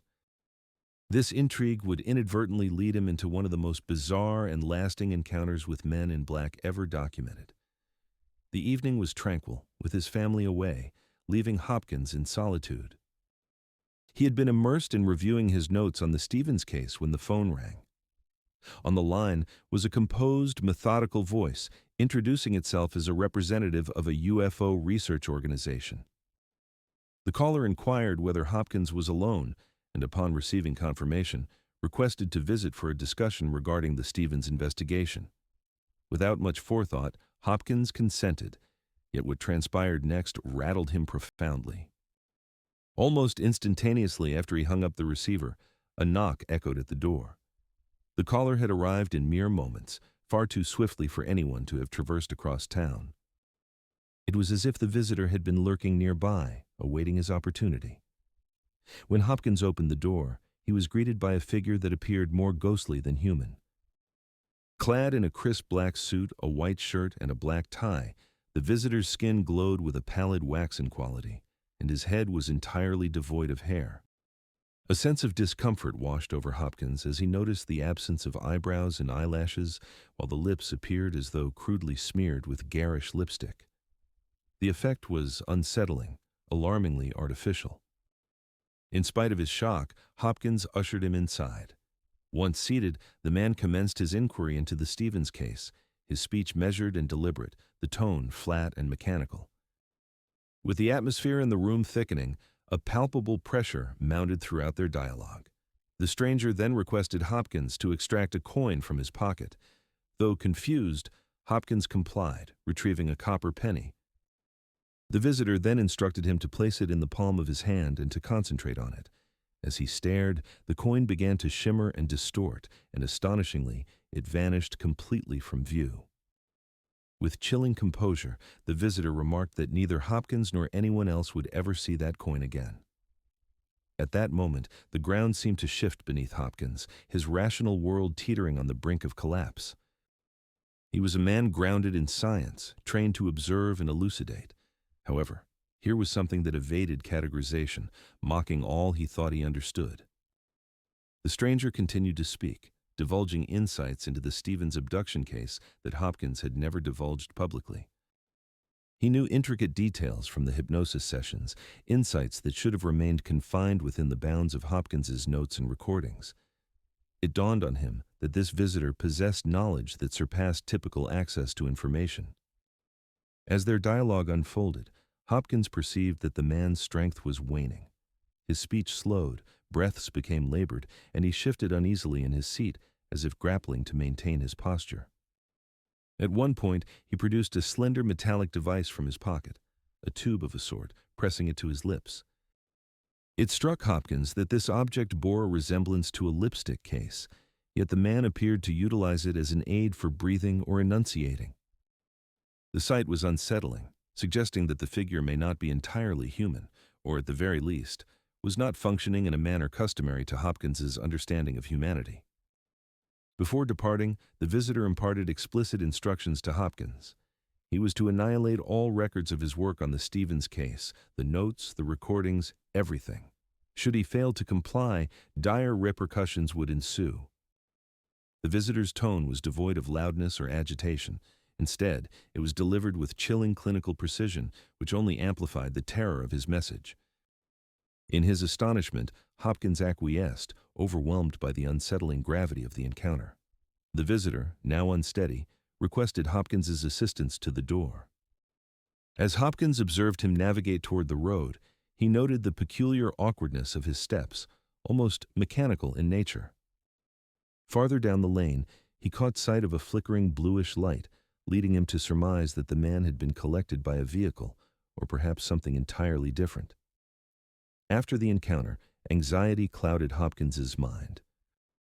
True to the warning, he soon destroyed his research materials. Fear had overshadowed the initial curiosity that had driven him.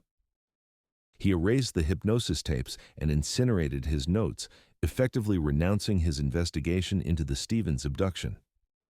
Reflecting later in interviews on that unsettling night, Hopkins described the visitor's visage as disturbingly mask-like, with features that seemed unfit for living flesh. The lips looked artificially painted, the skin unnaturally taut and waxen. He noted a complete lack of hair. The man's shoes appeared disproportionately large, suggesting they didn't belong to him, and his movements exhibited a clumsiness, a disjointedness that resembled an automaton struggling to replicate human locomotion. Convinced that this visitor was not of human origin, Hopkins found himself irrevocably altered by the experience. Though he continued to practice medicine, he withdrew from research into UFOs entirely. He spoke about the incident with caution, fully aware of the potential scorn it could invite. Nevertheless, those who knew him personally vouched for his integrity and credibility. He was not one to fabricate fanciful tales. What occurred that night had evidently disturbed him profoundly, in a manner that no trickery or ruse could adequately explain. Researchers delving into the phenomenon of men in black considered the Hopkins case as a critical reference. It encapsulated numerous signatures shared across other accounts. The abrupt phone call, the remarkably swift arrival, the eerie demeanor, the ultimatum to cease UFO inquiry, and the demonstration of peculiar abilities. The coin that disappeared became particularly renowned, a epitomizing the manner in which these figures appeared to manipulate reality, or at the very least the perception of it, in ways that defy understanding. Skeptics sought to rationalize the incident, proposing that Hopkins had fallen victim to an elaborate prank, perhaps orchestrated by a skilled magician or trickster privy to his private notes. Others speculated that Hopkins may have slipped into a hypnagogic state, hallucinating the entire episode. Yet, such conjectures failed to account for the consistency of his account, or the intersections with countless other reports of encounters with men in black spanning several decades. What ensured the case's endurance was not merely the strangeness of the visitor, but also the essence of Hopkins himself. He stood to gain nothing from fabricating the tale. On the contrary, everything was at risk: his professional reputation, his credibility, and his tranquility. Yet, he chose to share the narrative, quietly but resolutely, holding fast to the belief that he had encountered something undeniably real until his death. Much like Albert Bender's earlier experiences in the 1950s, the Hopkins case remains a cornerstone in the enigma of men in black. Reports from across the globe echo the image of the pale figure with painted lips and robotic motions. Time and again, witnesses recount facing officials who appear human, yet possess an unsettling quality. These are figures who intimidate, demand silence, and seem less like government agents and more like constructs engineered to enforce secrecy. Hopkins ultimately encapsulated this encounter in words that continue to haunt decades later. It felt like conversing with a machine, not a man, but rather a contraption masquerading as one. The narrative serves as a stark warning that those who delve too deeply into the UFO enigma often find themselves visited by entities intent on shrouding the truth from their prying eyes. The North Cascades Echo Trail, located in Washington state, unfolds a different narrative in 1999. Archival reference leads us to the NORAD Western Air Defense Surveillance Record, numbered 9904NC. In April 1999, springtime weather across the Pacific Northwest frequently created stratified atmospheric phenomena. Yet in the days surrounding the incident, the region experienced an uncommon period of stable air. The North Cascades, stretching from the Canadian border through Washington state, formed a natural pathway for long-range radar systems established throughout the western United States. These radars meticulously monitored both domestic flight paths and approaches from the Pacific, delivering uninterrupted data to NORAD's Western Air Defense Sector. The night of the detection revealed mild surface conditions with minimal upper-level winds. Satellite data from the National Weather Service indicated that no robust inversion layers developed over the mountainous terrain. There was an absence of significant cloud formation and any signs of convective activity. Geomagnetic readings remained tranquil, further mitigating the chance of ionospheric scattering. These circumstances established ideal conditions for aerial surveillance, characterized by minimal signal disruption and a clear operational baseline. The long-range radar installation tasked with monitoring the North Cascades region proceeded with its customary pre-shift diagnostics. Transmitter power maintained a consistent output. The receiver chain exhibited no signs of drift. Sweep synchronization preserved its precise timing. Noise floor readings remained low and stable. Engineers confirmed the radar's status as fully operational, imposing no constraints. This indicated that any anomalous return detected that evening would be assessed under conditions of optimal system functionality. Shortly after 22:40 local time, the radar captured a solitary return entering the extreme northern section of the display screen. The return appeared at a significant altitude, estimated to be around 70,000 feet, a level that fell between the operational ceilings of typical military aircraft and the lower ranges of orbital trajectories.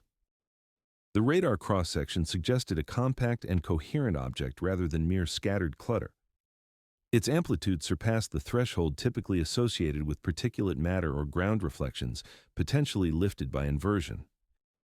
The NORAD protocol for track initiation kicked in without delay. The radar system generated an initial dataset encompassing range, bearing, altitude approximation, amplitude, and phase stability. These metrics were scrutinized across successive sweeps to confirm persistence. The return retained stability across 3 cycles, fulfilling the first prerequisite for classification. Next came the transponder interrogation phase.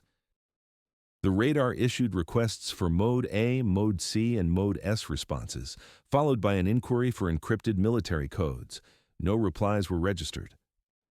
Civilian aircraft were promptly ruled out, as all commercial flights were mandated to broadcast identification signals. Military aircraft coordinating with NORAD would have also responded to encrypted queries. The lack of any transponder activity designated the return as an unidentified and uncorrelated track. Subsequently, the radar's automated health checks were initiated. These checks included validating frequency stability, confirming uniformity in antenna rotation, and testing pulse repetition fidelity. All readings were within acceptable parameters. There were no fluctuations in power or noise bursts indicative of internal malfunction. The stable internal diagnostics verified that the return could not be attributed to system error. Upon achieving track confirmation status, the data from the returns was relayed to the Western Air Defense Sector. Analysts commenced cross-referencing the detection with several systems. Initially, they accessed the air traffic control radar operated by the FAA in the region. Although the FAA system was primarily designed for lower-altitude civil traffic, it occasionally detected high-altitude anomalies. FAA recordings later revealed a faint low-confidence return at a similar location, correlating with the sweep timing documented by NORAD. At this juncture, NORAD embarked on a multi-resource correlation review, which involved verifying the presence of any domestic or international flights operating within the vicinity. NAV Canada's aviation system provided corroborative data. No Canadian or American civilian flights were reported near the North Cascades corridor at that altitude. Furthermore, no military flight plans had been filed. No training exercises were in progress, and there were no reports of emergency operations or deviations. These records allowed analysts to discount the most common identification avenues. The object began a southbound trajectory along the mountain range. The motion was smooth and linear, with the radar capturing a stable series of data points across successive sweeps. Velocity calculations indicated that the object's speed resided within an unusual spectrum, too slow for a satellite yet too high for known high-altitude aircraft operating under standard aerodynamic principles. Notably, no fluctuations in altitude were detected. This consistency stood out, as even reconnaissance aircraft typically experienced minor altitude variations caused by turbulence at such elevations. Here, altitude remained firmly within a narrow range of measurements. Environmental deductions followed thereafter. Weather data sourced from regional stations indicated no ducting conditions that might facilitate propagation anomalies. Temperature gradients did not satisfy the thresholds necessary to bend radar signals over extended distances. The absence of storm systems ruled out the possibility of weather-induced scatter. The mountainous landscape produced predictable shadow zones. However, the object appeared clearly in open airspace, far above the reflections induced by terrain. The object sustained cross-section coherence for several minutes, a feat rarely achieved by atmospheric anomalies. NORAD then utilized the track quality assessment process, which involved scrutinizing phase stability across sweeps, amplitude consistency, and coherence length. Analysts identified that the object demonstrated consistent values across all evaluated parameters. Phase stability was particularly pronounced, indicating a reflective surface crafted from uniform material properties. Atmospheric phenomena or swarms of particulate matter are unlikely to produce such uniformity. As the object continued its southward progression, NORAD issued a request for secondary corroboration from nearby radar installations.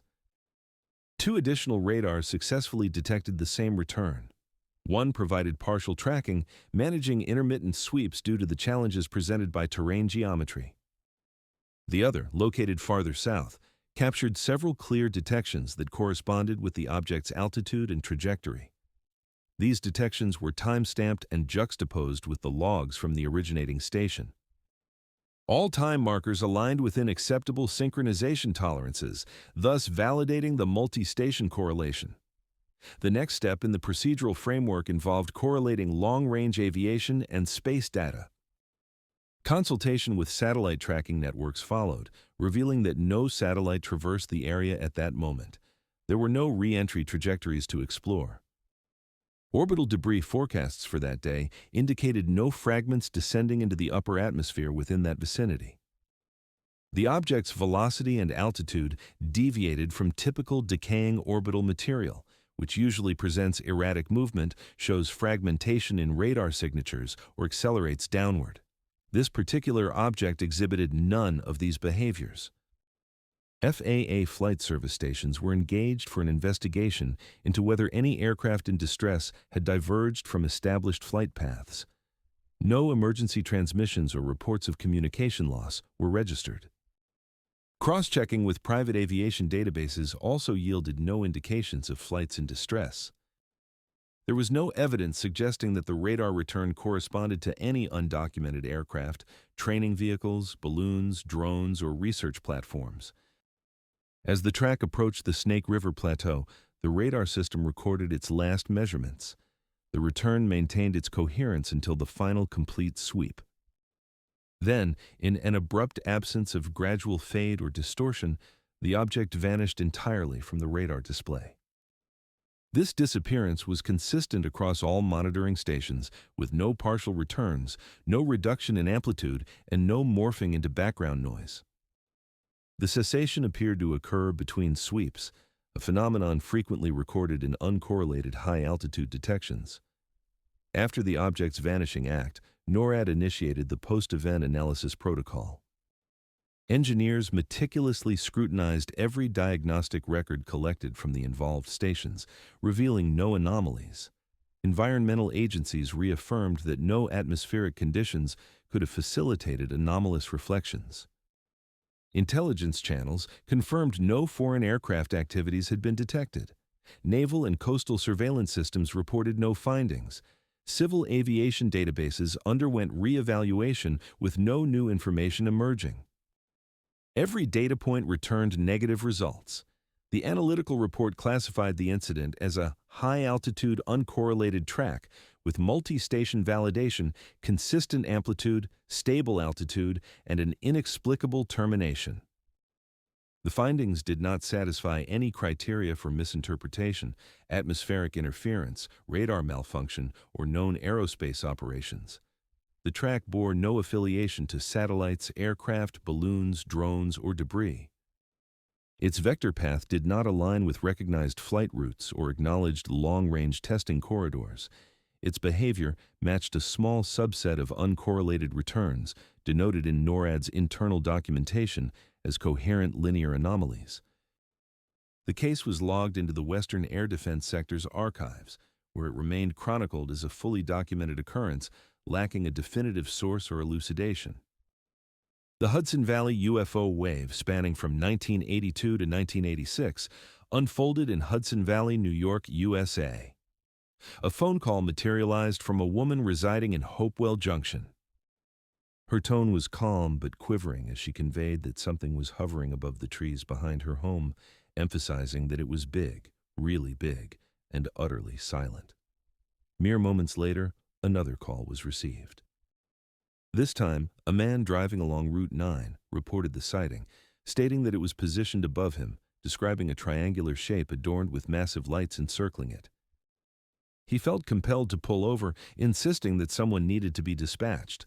Shortly thereafter, additional calls poured in, 12 more to be precise, just after 9:00 p.m. On March 24, 1983, the Yorktown Heights Police Department found itself inundated with an overwhelming surge of eyewitness accounts. By 9:30, vehicles lined the roads as passers-by halted in their tracks, gesturing skyward. Individuals gathered on their front lawns, in open fields, and on rooftops, all transfixed by the same astounding spectacle. A vast, silent craft, embellished with a multitude of lights, gliding through the nocturnal sky like a specter, fashioned from steel and glass. This was no isolated incident. It was not a fabrication, nor would it dissipate swiftly. What commenced as a peculiar report in late 1982 would culminate in a prolonged phenomenon. Hundreds of sightings proliferated across numerous towns, witnessed by thousands. Dubbed the Hudson Valley UFO Wave, the first incident to attract considerable attention occurred on December 31, 1982. While most citizens reveled in New Year's Eve festivities, the inhabitants of Kent and Brewster, New York, found themselves gazing skyward in trepidation. They reported a massive boomerang-shaped craft exhibiting rows of lights along its underside, moving silently and stealthily just above the treetops. For some, the craft passed directly overhead, while others noted it had lingered long enough for neighbors to convene outside to witness it collectively. Calls inundated local police departments, particularly those in Putnam and Dutchess counties. Officers on duty that evening confirmed they received scores of reports within an hour's time frame.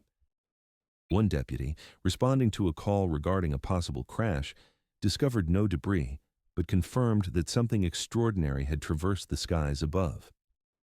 Throughout 1983 and into 1984, the frequency of sightings escalated. Descriptions of the aerial phenomenon remained consistent, often depicting a V-shaped or boomerang-like object adorned with white and vibrant multicolored lights, occasionally blinking or rotating. It consistently remained silent. In certain instances, it paused mid-flight for several minutes before rapidly darting away and vanishing. On other occasions, it appeared to trail along roadways or glide gracefully over river valleys. The overwhelming volume of witnesses began to captivate attention well beyond the confines of the Hudson Valley region. On March 24, 1983, coinciding with the dispatch overload, over 300 residents across multiple counties claimed to have seen the object. Many recounted the same behavioral pattern. It would emerge slowly, hover above them, and then drift away silently. Some estimates indicated it spanned the size of a football field. People abandoned their vehicles, climbed onto hoods, and pointed skyward in astonishment. Among the spectators were professionals, engineers, scientists, and pilots. A local air traffic controller, who chose to remain anonymous, later recounted that he had observed the object through binoculars from a control tower window and was unable to classify it as any known aircraft. It was absent from radar systems. In April 1983, a CBS News team visited the area to gather testimonies from eyewitnesses. Their broadcast featured numerous first-hand accounts, including insights from a retired commercial airline pilot who fervently claimed that the object defied comparison to anything he had ever encountered. He highlighted its ability to glide silently and remain perfectly still, characteristics not found in conventional fixed-wing aircraft. As photographs began to circulate, many proved inconclusive, though a select few long-exposure images revealed light formations indicative of a substantial craft. A particularly striking photo taken by amateur astronomer Andrew Grunwell captured an arc of luminescence traversing the sky in a smooth curve, lending credence to the hypothesis of a singular solid object rather than an array of planes. In response to the sightings, investigative teams from the Mutual UFO Network, known as MUF, and the Center for UFO Studies, abbreviated CUFOS, were dispatched to the region. These groups undertook field interviews, charted the locations of sightings, and documented times, atmospheric conditions, and descriptions. The result was a coherent timeline of recurring incidents, with clusters of activity surfacing every few weeks, predominantly on clear nights. In May 1984, the journal News published a week-long feature on the phenomenon, incorporating interviews with over 50 witnesses, including law enforcement officers. Initially skeptical, local police began to regard the reports with increased seriousness after officers attending multiple calls admitted to witnessing the object themselves on several occasions. One officer likened it to a floating city, colossal, slow-moving, and utterly silent. However, skeptics suggested that a local group of ultralight aircraft enthusiasts, led by Howard Stein, a licensed pilot from Poughkeepsie, might be responsible for the sightings. This group was said to have flown in formation, equipped with colored lights attached to their aircraft. In subsequent discussions, Stein maintained that many reported sightings could be traced back to his team's activities, particularly those initiated from a private field in Stormville. Yet, while it seemed plausible that Stein's group could account for a few isolated occurrences, numerous researchers and witnesses contested the notion that they could explain the majority of reports. Ultralight aircraft possess limited operational range and cannot safely hover or fly under nighttime conditions without Federal Aviation Administration clearance. Furthermore, most ultralight models lack the capacity to support extensive lighting setups, nor could they achieve the silent flight characteristics detailed by numerous trained observers. In one investigation, aviation expert Philip Imbro consulted several witnesses boasting decades of military flying experience. They confidently asserted that the craft they had observed was a singular, massive entity exhibiting coordinated illumination. Air traffic records from Stewart Air Force Base and Westchester County Airport yielded no indications of unusual military or commercial activity during peak sighting periods. Freedom of Information Act requests aimed at the FAA and the National Aeronautics and Space Administration uncovered no classified operations or known experimental aircraft flights in the vicinity. By 1985, reports of sightings diminished, though they did not completely cease. Isolated observations continued into the 1990s, frequently mirroring those from years prior. One notable sighting in 1992 involved a slow, soundless object gliding above a rural roadway near Pine Plains, witnessed by a mother and her teenage son. Their sketches of the object aligned with the numerous drawings collected a decade earlier. Extensive coverage of the Hudson Valley Wave has since emerged through books, documentaries, and articles. The late J.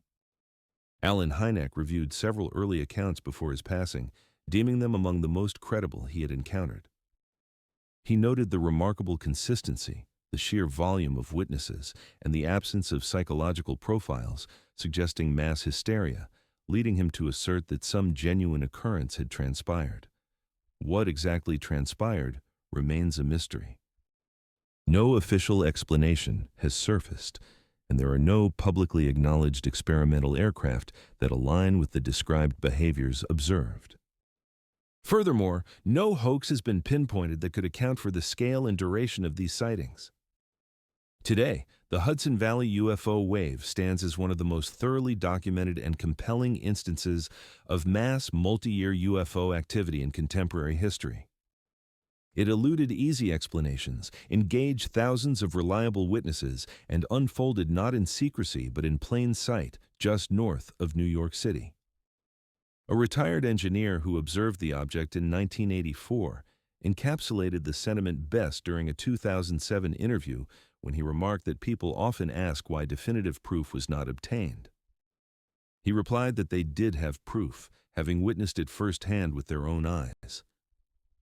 The skies fell quiet once more after 1986, yet for many in the Hudson Valley, the memories of what they had seen remained vivid. The encounter at Minot Air Force Base was particularly striking. During the pre-dawn hours of October 24, 1968, the tranquil skies over North Dakota provided the backdrop for one of the most detailed and unsettling UFO encounters documented on American soil. At Minot Air Force Base, a B-52 bomber crew on a training mission, ground radar operators, and missile security personnel all reported sightings of peculiar aerial objects. The remarkable aspect of this incident lay not only in the number of witnesses, but also in the extensive documentation that remains. Radar logs, radio transcripts, and testimony collected during official investigations formed a significant part of the evidence. The narrative commenced shortly after midnight, when security teams stationed near the Minuteman missile sites reported unusual lights in the sky. Guards at various locations described glowing objects hovering above the silos, moving in silence. One security officer relayed that the lights exhibited movements that conventional aircraft could not replicate, darting swiftly, pausing abruptly in mid-air, and radiating a brightness that rendered surrounding aircraft faint. At the same time, ground radar operators stationed at the base detected unidentified targets traversing the skies at astonishing speeds. Their instruments captured solid returns, effectively ruling out the likelihood of mere reflections or atmospheric anomalies. Controllers observed the objects as they accelerated, decelerated, and then hovered effortlessly in the air, performing maneuvers that defied the capabilities of known aircraft. Concerned by the unusual activity, they promptly alerted the B-52 bomber engaged in a training mission within the vicinity. The crew soon found themselves drawn into a scene that was nothing short of extraordinary. As the aircraft banked toward one of the identified locations, the men aboard witnessed a dazzling light trailing alongside their plane. Initially, they speculated it might be another aircraft, but its erratic behavior quickly dispelled that assumption. The light surged forward, swiftly circling to the rear of the bomber, maintaining its position at a perilously close distance. The crew described the object as a luminous, white, structured presence, far exceeding the size of any star or planet visible in the night sky. The most compelling aspect unfolded as the B-52's onboard radar documented the object maneuvering in proximity to the aircraft. For several minutes, both ground and airborne radar tracked the identical target simultaneously, reinforcing the crew's visual confirmation. In subsequent official reports, the pilots reiterated how precisely the radar data aligned with their observations. The encounter escalated as the object approached, with radar signals indicating that it was nearly overlapping the bomber's position. With tension mounting, the crew braced themselves, anticipating a potential collision, but the object remained steady, seemingly conducting an observation of the aircraft. In an instantaneous gesture, it then darted away at an incredible velocity, disappearing from both radar and sight in mere seconds. Back at the missile fields, security teams continued to report sightings of glowing objects lingering over the silos. One guard depicted a large, radiant craft that descended low enough to cast shadows upon the ground, his voice caught in transcripts reflecting a blend of fear and disbelief. Other personnel corroborated the sighting from varied angles, effectively ruling out the possibility of optical illusion. The incident prompted an urgent investigation. Strategic Air Command recognized the significance, compiling statements from the B-52 crew, radar operators, and ground security personnel. Radio communication transcripts were preserved, documenting the palpable confusion and alarm that swept through their ranks that night. Engineers examined the missile sites thoroughly, but found no signs of malfunction or environmental explanations. When the case was submitted to Project Blue Book, the Air Force's official UFO investigation program, it was recorded with remarkable detail. Nevertheless, Blue Book's ultimate assessment proved unsatisfactory. Investigators posited that the crew and ground personnel had misidentified planets, stars, or the lights of nearby aircraft while attributing the radar returns to atmospheric disturbances. Given their extensive training, many who had witnessed the events found this explanation to be utterly inadequate. These military professionals were well aware of the distinctions between distant stars and objects that dynamically paced their bomber, tracked meticulously on radar, and exhibited controlled movements in mid-air. Over the years, the Minette case has captured the attention of researchers due to the quality of the evidence presented. Unlike many sightings that rest solely on personal recollections, this incident was chronicled in radar logs and transcripts, supported by multiple lines of validation. The convergence of visual accounts, radar data, and radio recordings renders it exceedingly difficult to dismiss.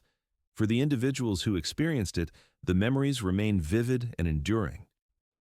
Pilots recollected the potent fear that accompanied the luminous craft as it accompanied their formidable bomber, a vehicle designed to transport nuclear armaments, rendering it vulnerable to an unexplained entity. Guards reminisced about gazing up at lights hovering above silos, containing the most devastating arsenal on Earth, powerless except to relay what they observed. In hindsight, the Minette encounter is regarded as one of the most compelling cases from the UFO era, a moment when America's nuclear shield was overshadowed by a phenomenon beyond comprehension. Whether it represented an advanced adversary testing the boundaries of U.S. defenses or something else entirely, The message was unmistakable. Even the skies above the most fortified facilities were not absolutely governed by human authority. The official account concluded with ambiguity, yet for those present, doubt was a foreign concept. That October night in 1968, over the missile fields and bomber routes of North Dakota, something remarkable transpired, something that continues to elude explanation even today. The Montana Midnight Cluster, 1978, Malmstrom Sector, USA. Archival reference, NOR AD, Western Air Defense Surveillance Log 7809 MMT. The plains of central Montana descend into profound darkness after sunset, creating an illusion of vastness across the landscape. Gently rolling fields interweave with scattered ranch roads, giving way to the faint outlines of missile support structures, forming one of the most critical defensive arrays in the United States. During the late 1970s, this area housed an extensive network of Minuteman missile silos, all under the supervision of Malmstrom Air Force Base. Each silo was fortified and isolated, connected to underground control capsules that were manned around the clock. Above this intricate network, radar operators linked to the Western Air Defense Sector of NORAD conducted continuous surveillance of the airspace, diligently scanning for patterns that adhered to the established rhythms of both military and civilian aviation. Most nights unfolded with predictable ease. Radar sweeps returned the familiar signatures of small civilian aircraft, the occasional refueling flights, and the distant silhouettes of airliners traversing between the coasts. However, when something unusual appeared, operators were trained to scrutinize it meticulously. During one of these night shifts in 1978, operators observed 3 stationary radar returns positioned over different nodes within the missile field. Each return registered in the radar appeared at an identical altitude. They remained fixed, devoid of lateral movement, and each echoed radar signals with startling clarity, resembling the profile of a sleek metallic vessel. Instances of stationary radar returns were not entirely foreign, yet these exhibited an unusual consistency that deviated from mere clutter. Unlike typical interference that undulates or flickers, these returns were stable and coherent, mimicking the behavior of genuine aircraft while lacking any anticipated transponder signals. Operators initiated a thorough examination of system diagnostics, recalibrated gain settings, and executed confirmation tests. Every indicator confirmed the radar's flawless functionality. Meanwhile, the 3 objects continued to hold their positions, forming a rough triangular configuration across the missile field, with each return situated dozens of miles apart, yet consistently aligned at the same altitude within a narrow margin of odd error. The symmetry of this formation was striking. As the operators notified their supervisor, a correlation check with the broader NORAD network was promptly activated. The Western Air Defense Sector transmitted the coordinates to nearby radar stations for validation of the contact. In response, 2 separate long-range radars situated in adjacent regions corroborated the detection of the same 3 returns at the same coordinates. As NORAD cross-verified these contacts, a surface-level patrol from one of the missile alert facilities established radio communication. Security personnel observed white-blue lights suspended in a triangular arrangement above an isolated missile silo. Their description closely mirrored the radar returns. The lights did not flash as traditional aviation strobes do. Instead, they illuminated steadily, with the observers noting an absence of sound, visible structure, and the usual movement associated with helicopters. One security patrol member informed his shift supervisor of the calm, bright lights, likening them to something anchored in place. Months later, his account surfaced in a succinct internal note summarizing the visual reports from that night. Meanwhile, within the NORAD radar room, the 3 returns persisted, remaining unchanged. They hovered motionlessly as operators continued their cross-checking process. Each return reflected radar energy at a frequency consistent with metallic bodies, approximately 10 to 20 meters in diameter. This measurement was unsuitable for drones and too stable for balloons. Altitude readings remained steady, and the separations between the objects displayed no fluctuations. For an extended period, the scene was just as it had been. Eventually, however, the radar returns began to evolve. Without any forewarning, all three objects shifted laterally. The movement was sudden yet graceful, as though guided by an intentional propulsion mechanism. The trio maintained their relative spacing as they transitioned, forming a drifting triangular configuration across the missile field. Radar operators diligently tracked their motion. The returns distinctly did not emulate interference patterns. Their movements were synchronized, their headings consistent, and their reflectivity remained unchanged. At the Missile Alert Facility, ground observers witnessed the same transition. The lights glided together smoothly, subsequently halting above different segments of the missile grid. The luminosity of the lights remained sharply defined. The observers observed that the brightness did not fluctuate significantly, instead pulsing subtly, an effect reminiscent of earlier sightings reported across the northern tier in the mid-1970s. Given the object's proximity to nuclear silos, immediate notification of Air Force Command was mandated by protocol. Thus, the Western Air Defense Sector relayed a situational synopsis to NORAD's Correlation Center. Despite the objects demonstrating no hostile intent, their positioning over sensitive installations necessitated a precautionary readiness stance. Fighters were not dispatched as the objects had remained predominantly stationary and exhibited no outward signs of aggression. Instead, NORAD opted to maintain surveillance, closely tracking any changes in altitude or configuration. While the objects lingered above their new positions, NORAD acquired further validation from adjacent radar sites. The returns remained stable across all measurements. The altitude readings were precisely aligned, and the geometry of their formation sustained uniform distances. Analysts stationed in the correlation cell documented the unfolding event in real time, noting the confirmation from multiple radar systems and the consistency of the returns. The absence of transponder signals was explicitly recorded. The objects were classified under the overarching designation assigned to unidentified tracks, termed uncorrelated targets. After hovering for yet another extended period, the three radar returns began a vertical ascent. Radar operators observed the climb closely. It was steady, vertical, and rapid. The formation held intact, with each return maintaining identical spacing and altitude relative to the others. This ascent pattern diverged sharply from the known flight characteristics of helicopters or fixed-wing aircraft. The rate of climb surpassed that of typical aircraft performance at such altitudes. On the ground, missile security personnel witnessed the ascent as well. The white-blue points of light rose into the sky, diminishing in apparent size until they transformed into small, steady stars, finally vanishing entirely. Several observers later recounted that the lights departed in complete silence. Their recollections aligned with statements documented during several Northern Tier incidents of the 1970s, including events at Luring, Wartsmith, and Grand Forks, all of which involved noiseless movement above strategic installations. Radar systems validated the disappearance. As the objects ascended beyond the operational ceiling of radar coverage, the returns gradually diminished until they exited the scopes entirely. This simultaneous disappearance was confirmed across multiple radar systems, and operators meticulously logged the final coordinates, documenting the duration of the event, noting that the targets had remained within radar visibility for a significant duration. In the hours that followed the incident, analysts at NORAD commenced a thorough examination of the collected data.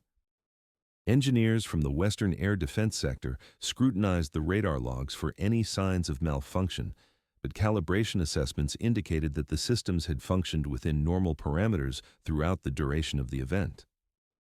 Environmental data was meticulously analyzed.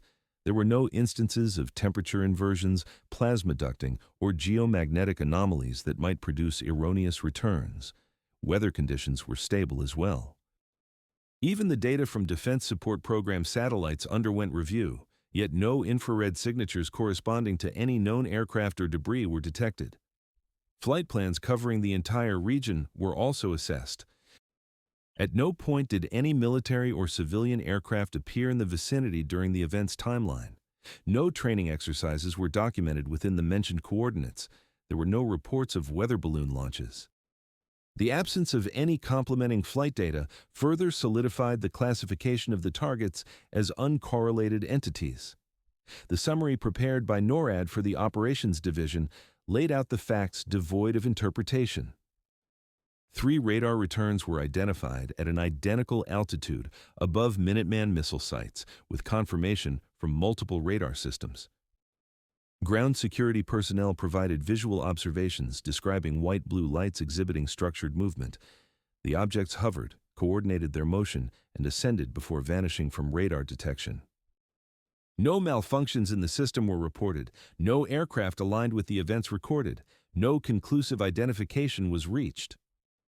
Although the incident did not enter the public domain, it circulated gently within Air Force security circles, often mentioned alongside the Northern Tier incidents from earlier in the decade. Analysts revisiting historical patterns later observed that the geometry, conduct, and clustering of the objects shared resemblances to those earlier occurrences. That said, the Malmstrom incident retained its status as a distinct case, carefully archived under its reference in the NORAD Western Air Defense Surveillance Log.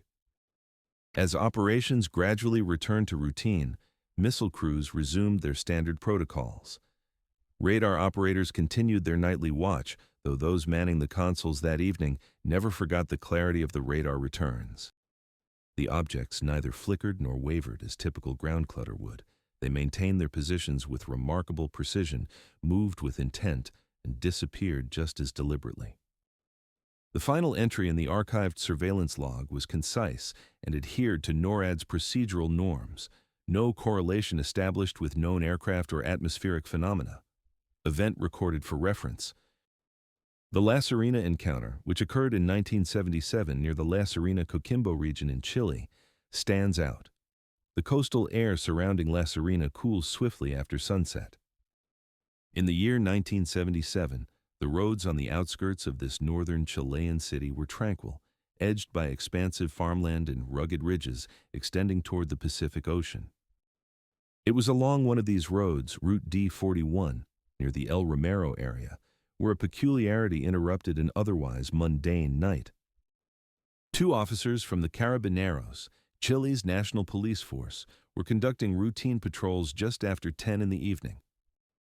They traversed the somber valley at a slow pace, the only sounds being the crunching of gravel beneath their vehicle's tires and the faint buzz of their dispatch radio.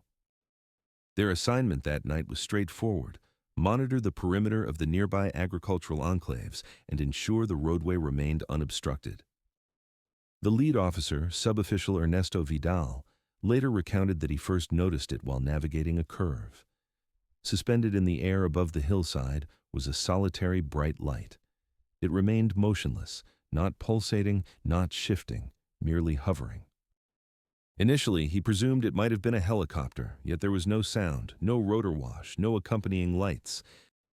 As they approached, the light, blindingly white with a subtle bluish tint, hovered perfectly still, less than 200 meters in front of them and perhaps 50 meters above the hill.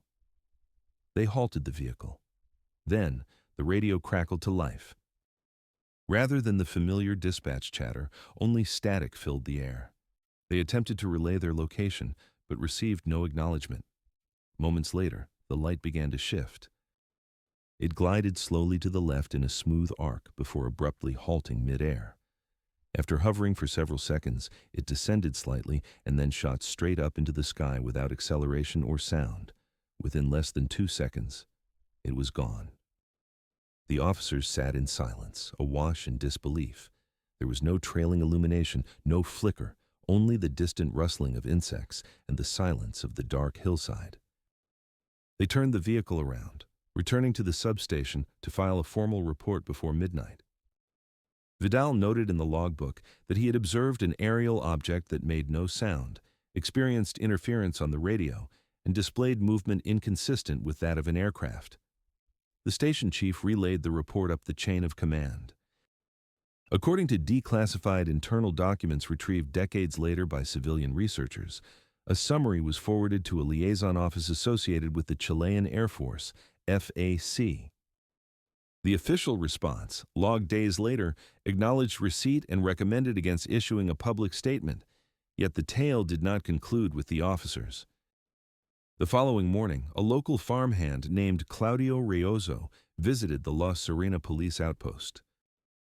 He had been tending to livestock on a hillside property near El Romero the previous night and claimed to have witnessed a glowing oval ascend above the fields. He described how it had hovered momentarily before vanishing into the cosmos. When questioned about his delay in reporting the sighting, Riozo explained that he initially believed it to be a military exercise, but reconsidered after his animals exhibited signs of anxiety for hours following the event. That same week, yet another report emerged. A teacher commuting from the nearby village of Algarrobito recounted observing a similar light near the same hillside as she rode home on the bus, around 9:45 in the evening. Her portrayal of the light's hue, motions, and eerie silence resonated with the testimonies of both the officers and the farmer. Back at the Carabinero station, inquiries were made to the two officers, urging them not to elaborate on the incident any further. An internal memorandum, dated October 1977, indicated that a representative from the regional Air Force headquarters visited the station personally. He took a photocopy of the logbook entry, but departed without making any additional remarks. There were no repercussions for the officers, nor were they provided a debriefing. What ensued was a discreet initiative to gather observations without attracting attention. A week later, a military vehicle reportedly traversed properties in the El Romero area, inquiring of landowners whether they had witnessed any extraordinary lights. They provided no rationale for their visit and subsequently did not return. A local resident recounted how the uniformed personnel carried clipboards and collected soil samples near a stone wall that bordered the pasture. No explanations were offered, and they vanished as quietly as they had come. In 1983, Chilean researcher Hugo Kimu put together an unofficial compendium of UFO reports from the Coquimbo region. He managed to locate retired officer Ernesto Vidal, who remained a resident near Oval. Vidal consented to share his experience, affirming the official narrative while adding that during the sighting in 1977, he perceived a pressure in his ears, reminiscent of descending from altitude just prior to the light's abrupt disappearance. Kimu also uncovered notes from a former Air Force technician whose name remained undisclosed, claiming the FAC had discreetly monitored a series of low-altitude radar anomalies that night, including one close to the air corridor of La Serena. Although the technician acknowledged that the data was inconclusive, he remarked that the object's movement deviated from any known aircraft profile. Chile's Contemporary Committee for the Study of Anomalous Aerial Phenomena, CFAA, was established later in 1997 under the Civil Aviation Authority and has referenced historical incidents like the La Serena event in internal evaluations, although no public report has ever materialized. Nevertheless, for local officers and longtime residents, the encounter lingers vividly in their memories, shared in rural taverns and outlying spots. It is occasionally referred to as La Luz del Romero, the light of Romero. The case never garnered significant media coverage. No photographs were captured, nor did any suspenseful chases unfold. Yet, it bears the unmistakable hallmarks of numerous credible sightings: trained observers, formal documentation, follow-up visits by military personnel, and an object exhibiting behaviors beyond the scope of conventional aircraft.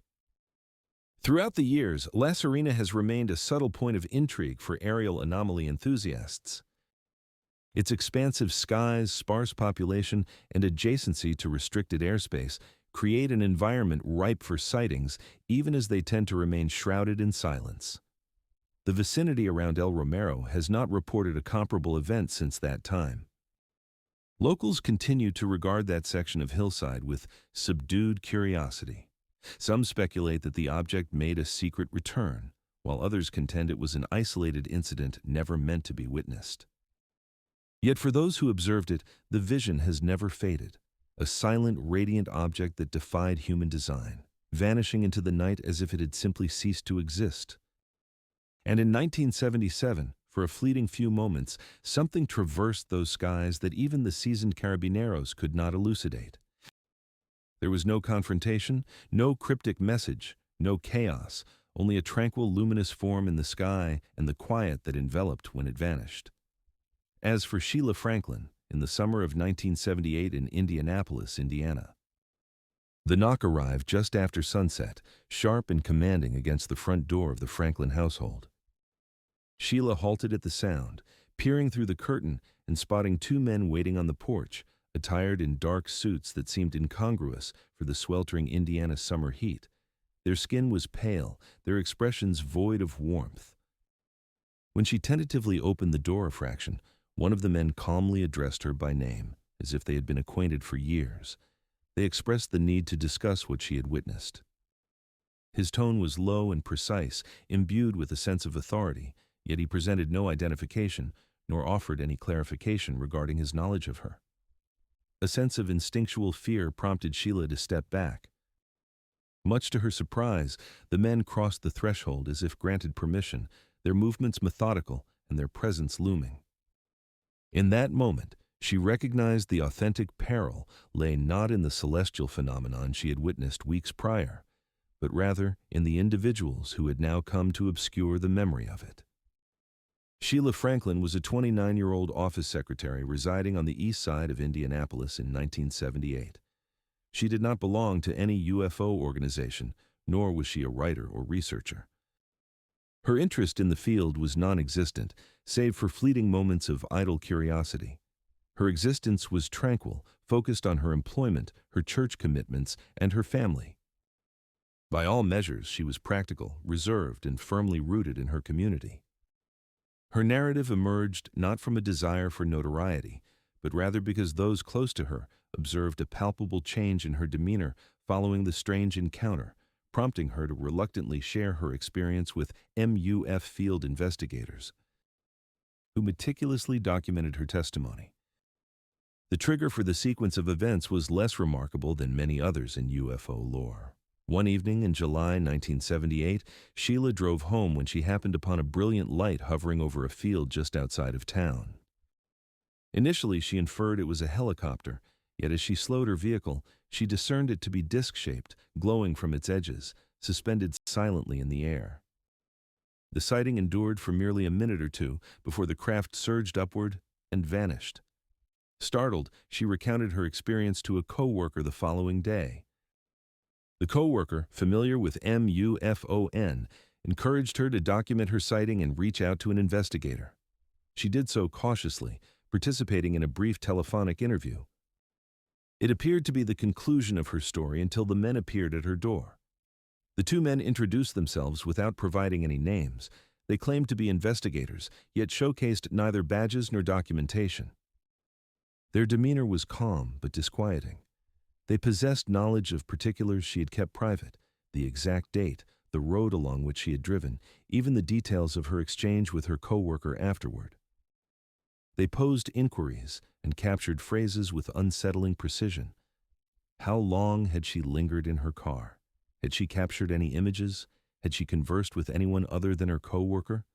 Did she still plan to reach out to the UFO group?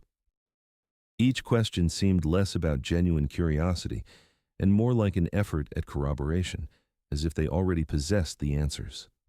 One man extracted a small notepad from his jacket, yet he refrained from making any markings on it.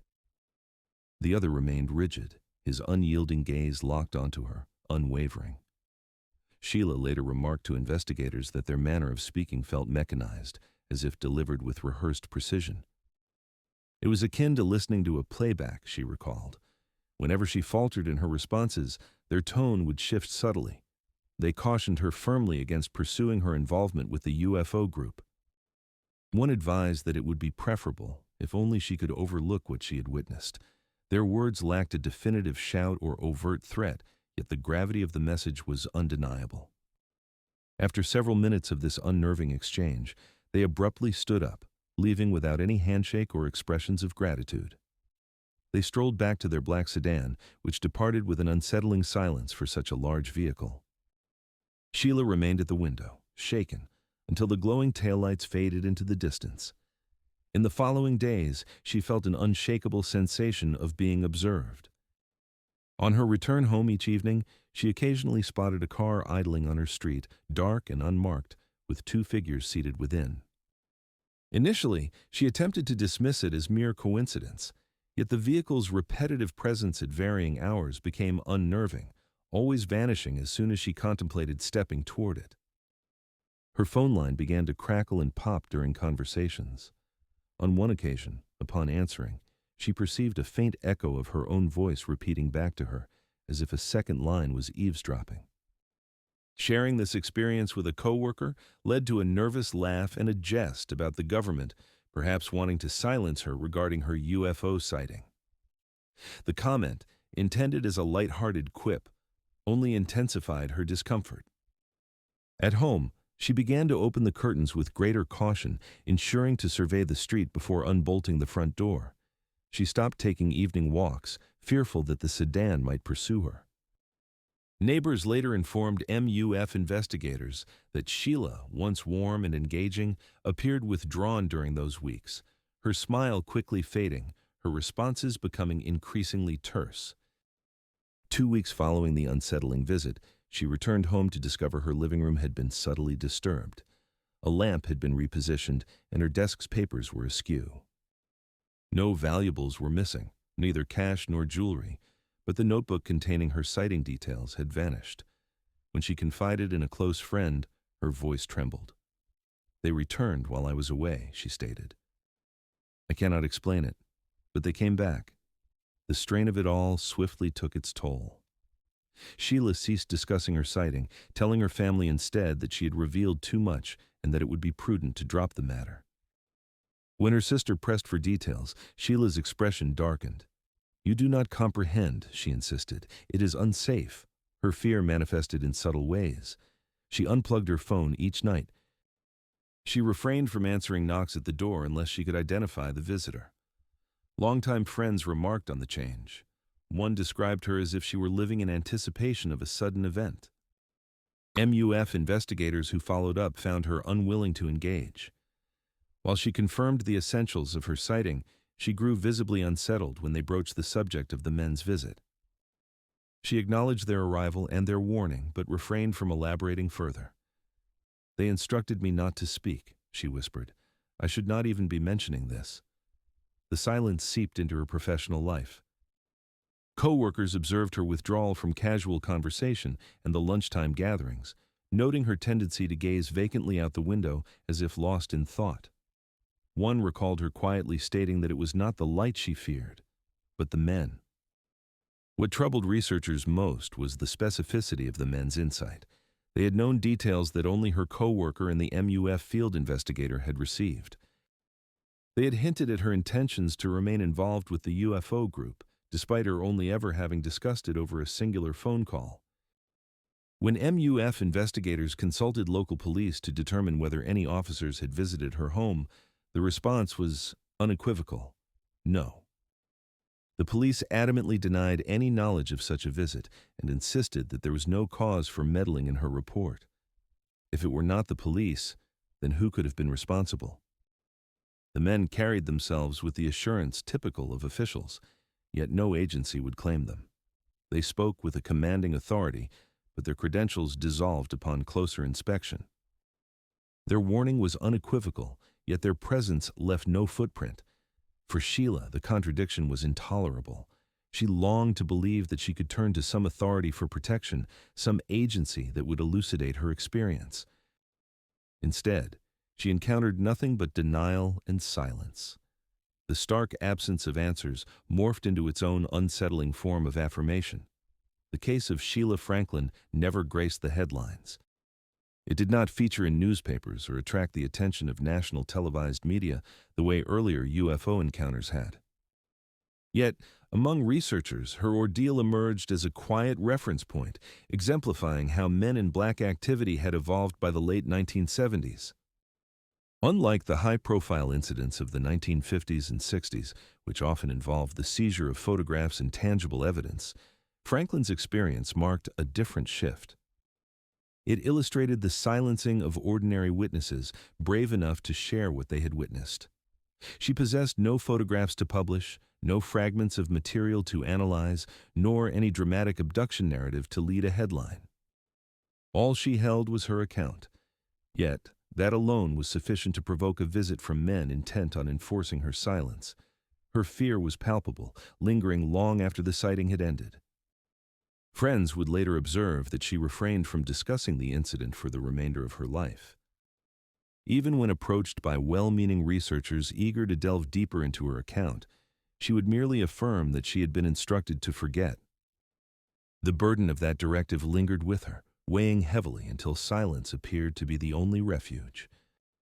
For investigators with the Mutual UFO Network, her case stirred concern not only due to its particulars, but also because of its ramifications. They noted with unease how swiftly she retracted her willingness to cooperate, how strikingly she transformed after that visit.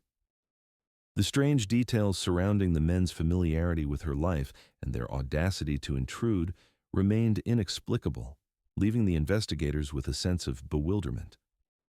They documented not merely the facts of her experience, but the profound impact it had on her psyche. A pervasive sense of fear enveloped her, leading to her withdrawal and a compelling feeling of being under scrutiny. The true essence of her legacy lies within this metamorphosis. A woman once comfortable voicing her thoughts to friends and colleagues was reduced to murmurs, her innate curiosity usurped by an overwhelming trepidation. What flickered in the sky above her became overshadowed by the looming presence of the men who followed it. Today, the neighborhood where Sheila Franklin resided in 1978 feels like any other part of Indianapolis. Houses populate the street, children frolic along the sidewalks, and vehicles meander through the area. There exists no indication of the moment when two men knocked upon her door and entered uninvited. Nothing remains of the black sedan that had lingered at the intersection, its headlights dulled, its purpose unexplainable. Yet for Sheila, those memories persisted. She recalled the pale countenances, the monotone voices that uttered her name as though they had always been familiar with her. She remembered the caution to maintain her silence, conveyed without menace but heavy enough to settle deep into her bones. She remembered the unsettling feeling that they were already privy to everything she had sought to keep concealed. The Franklin case does not hinge upon photographs or audio recordings. It is sustained by the testimony of a woman who had no motive to fabricate her fear. It exposes a recurring pattern that permeates decades of encounters with men in black. Evidence dissipates, witnesses retreat into the shadows, silence comes to supplant testimony. For those investigating this phenomenon, it serves as an admonition that such experiences transcended the nascent years of UFO investigations and were not limited to notable figures. It infiltrated the lives of ordinary citizens, serving as a chilling reminder that what they observed was not theirs to retain. Additionally, for those researching the nature of the men in black, it presents yet another enigma. Were these figures genuinely government agents, or did they merely wear the guise of men? Their appearances left behind no documentation, their words vanished without a trace, yet their influence was unmistakable. Ultimately, Sheila Franklin's enduring legacy is encapsulated through silence. She witnessed something in the heavens and relayed the truth regarding it. Then came the knock. The men entered, and a deep silence unfurled. It was not the light that transformed her life, but rather the ominous figures that followed. Men whose faces bore no expression, whose voices were devoid of emotion, and whose presence lingered long after their departure. As ever, we express our gratitude for your presence with Night Archive. Please like this video, subscribe to the channel, and join us as we continue to uncover more rare accounts concerning aliens and UFOs.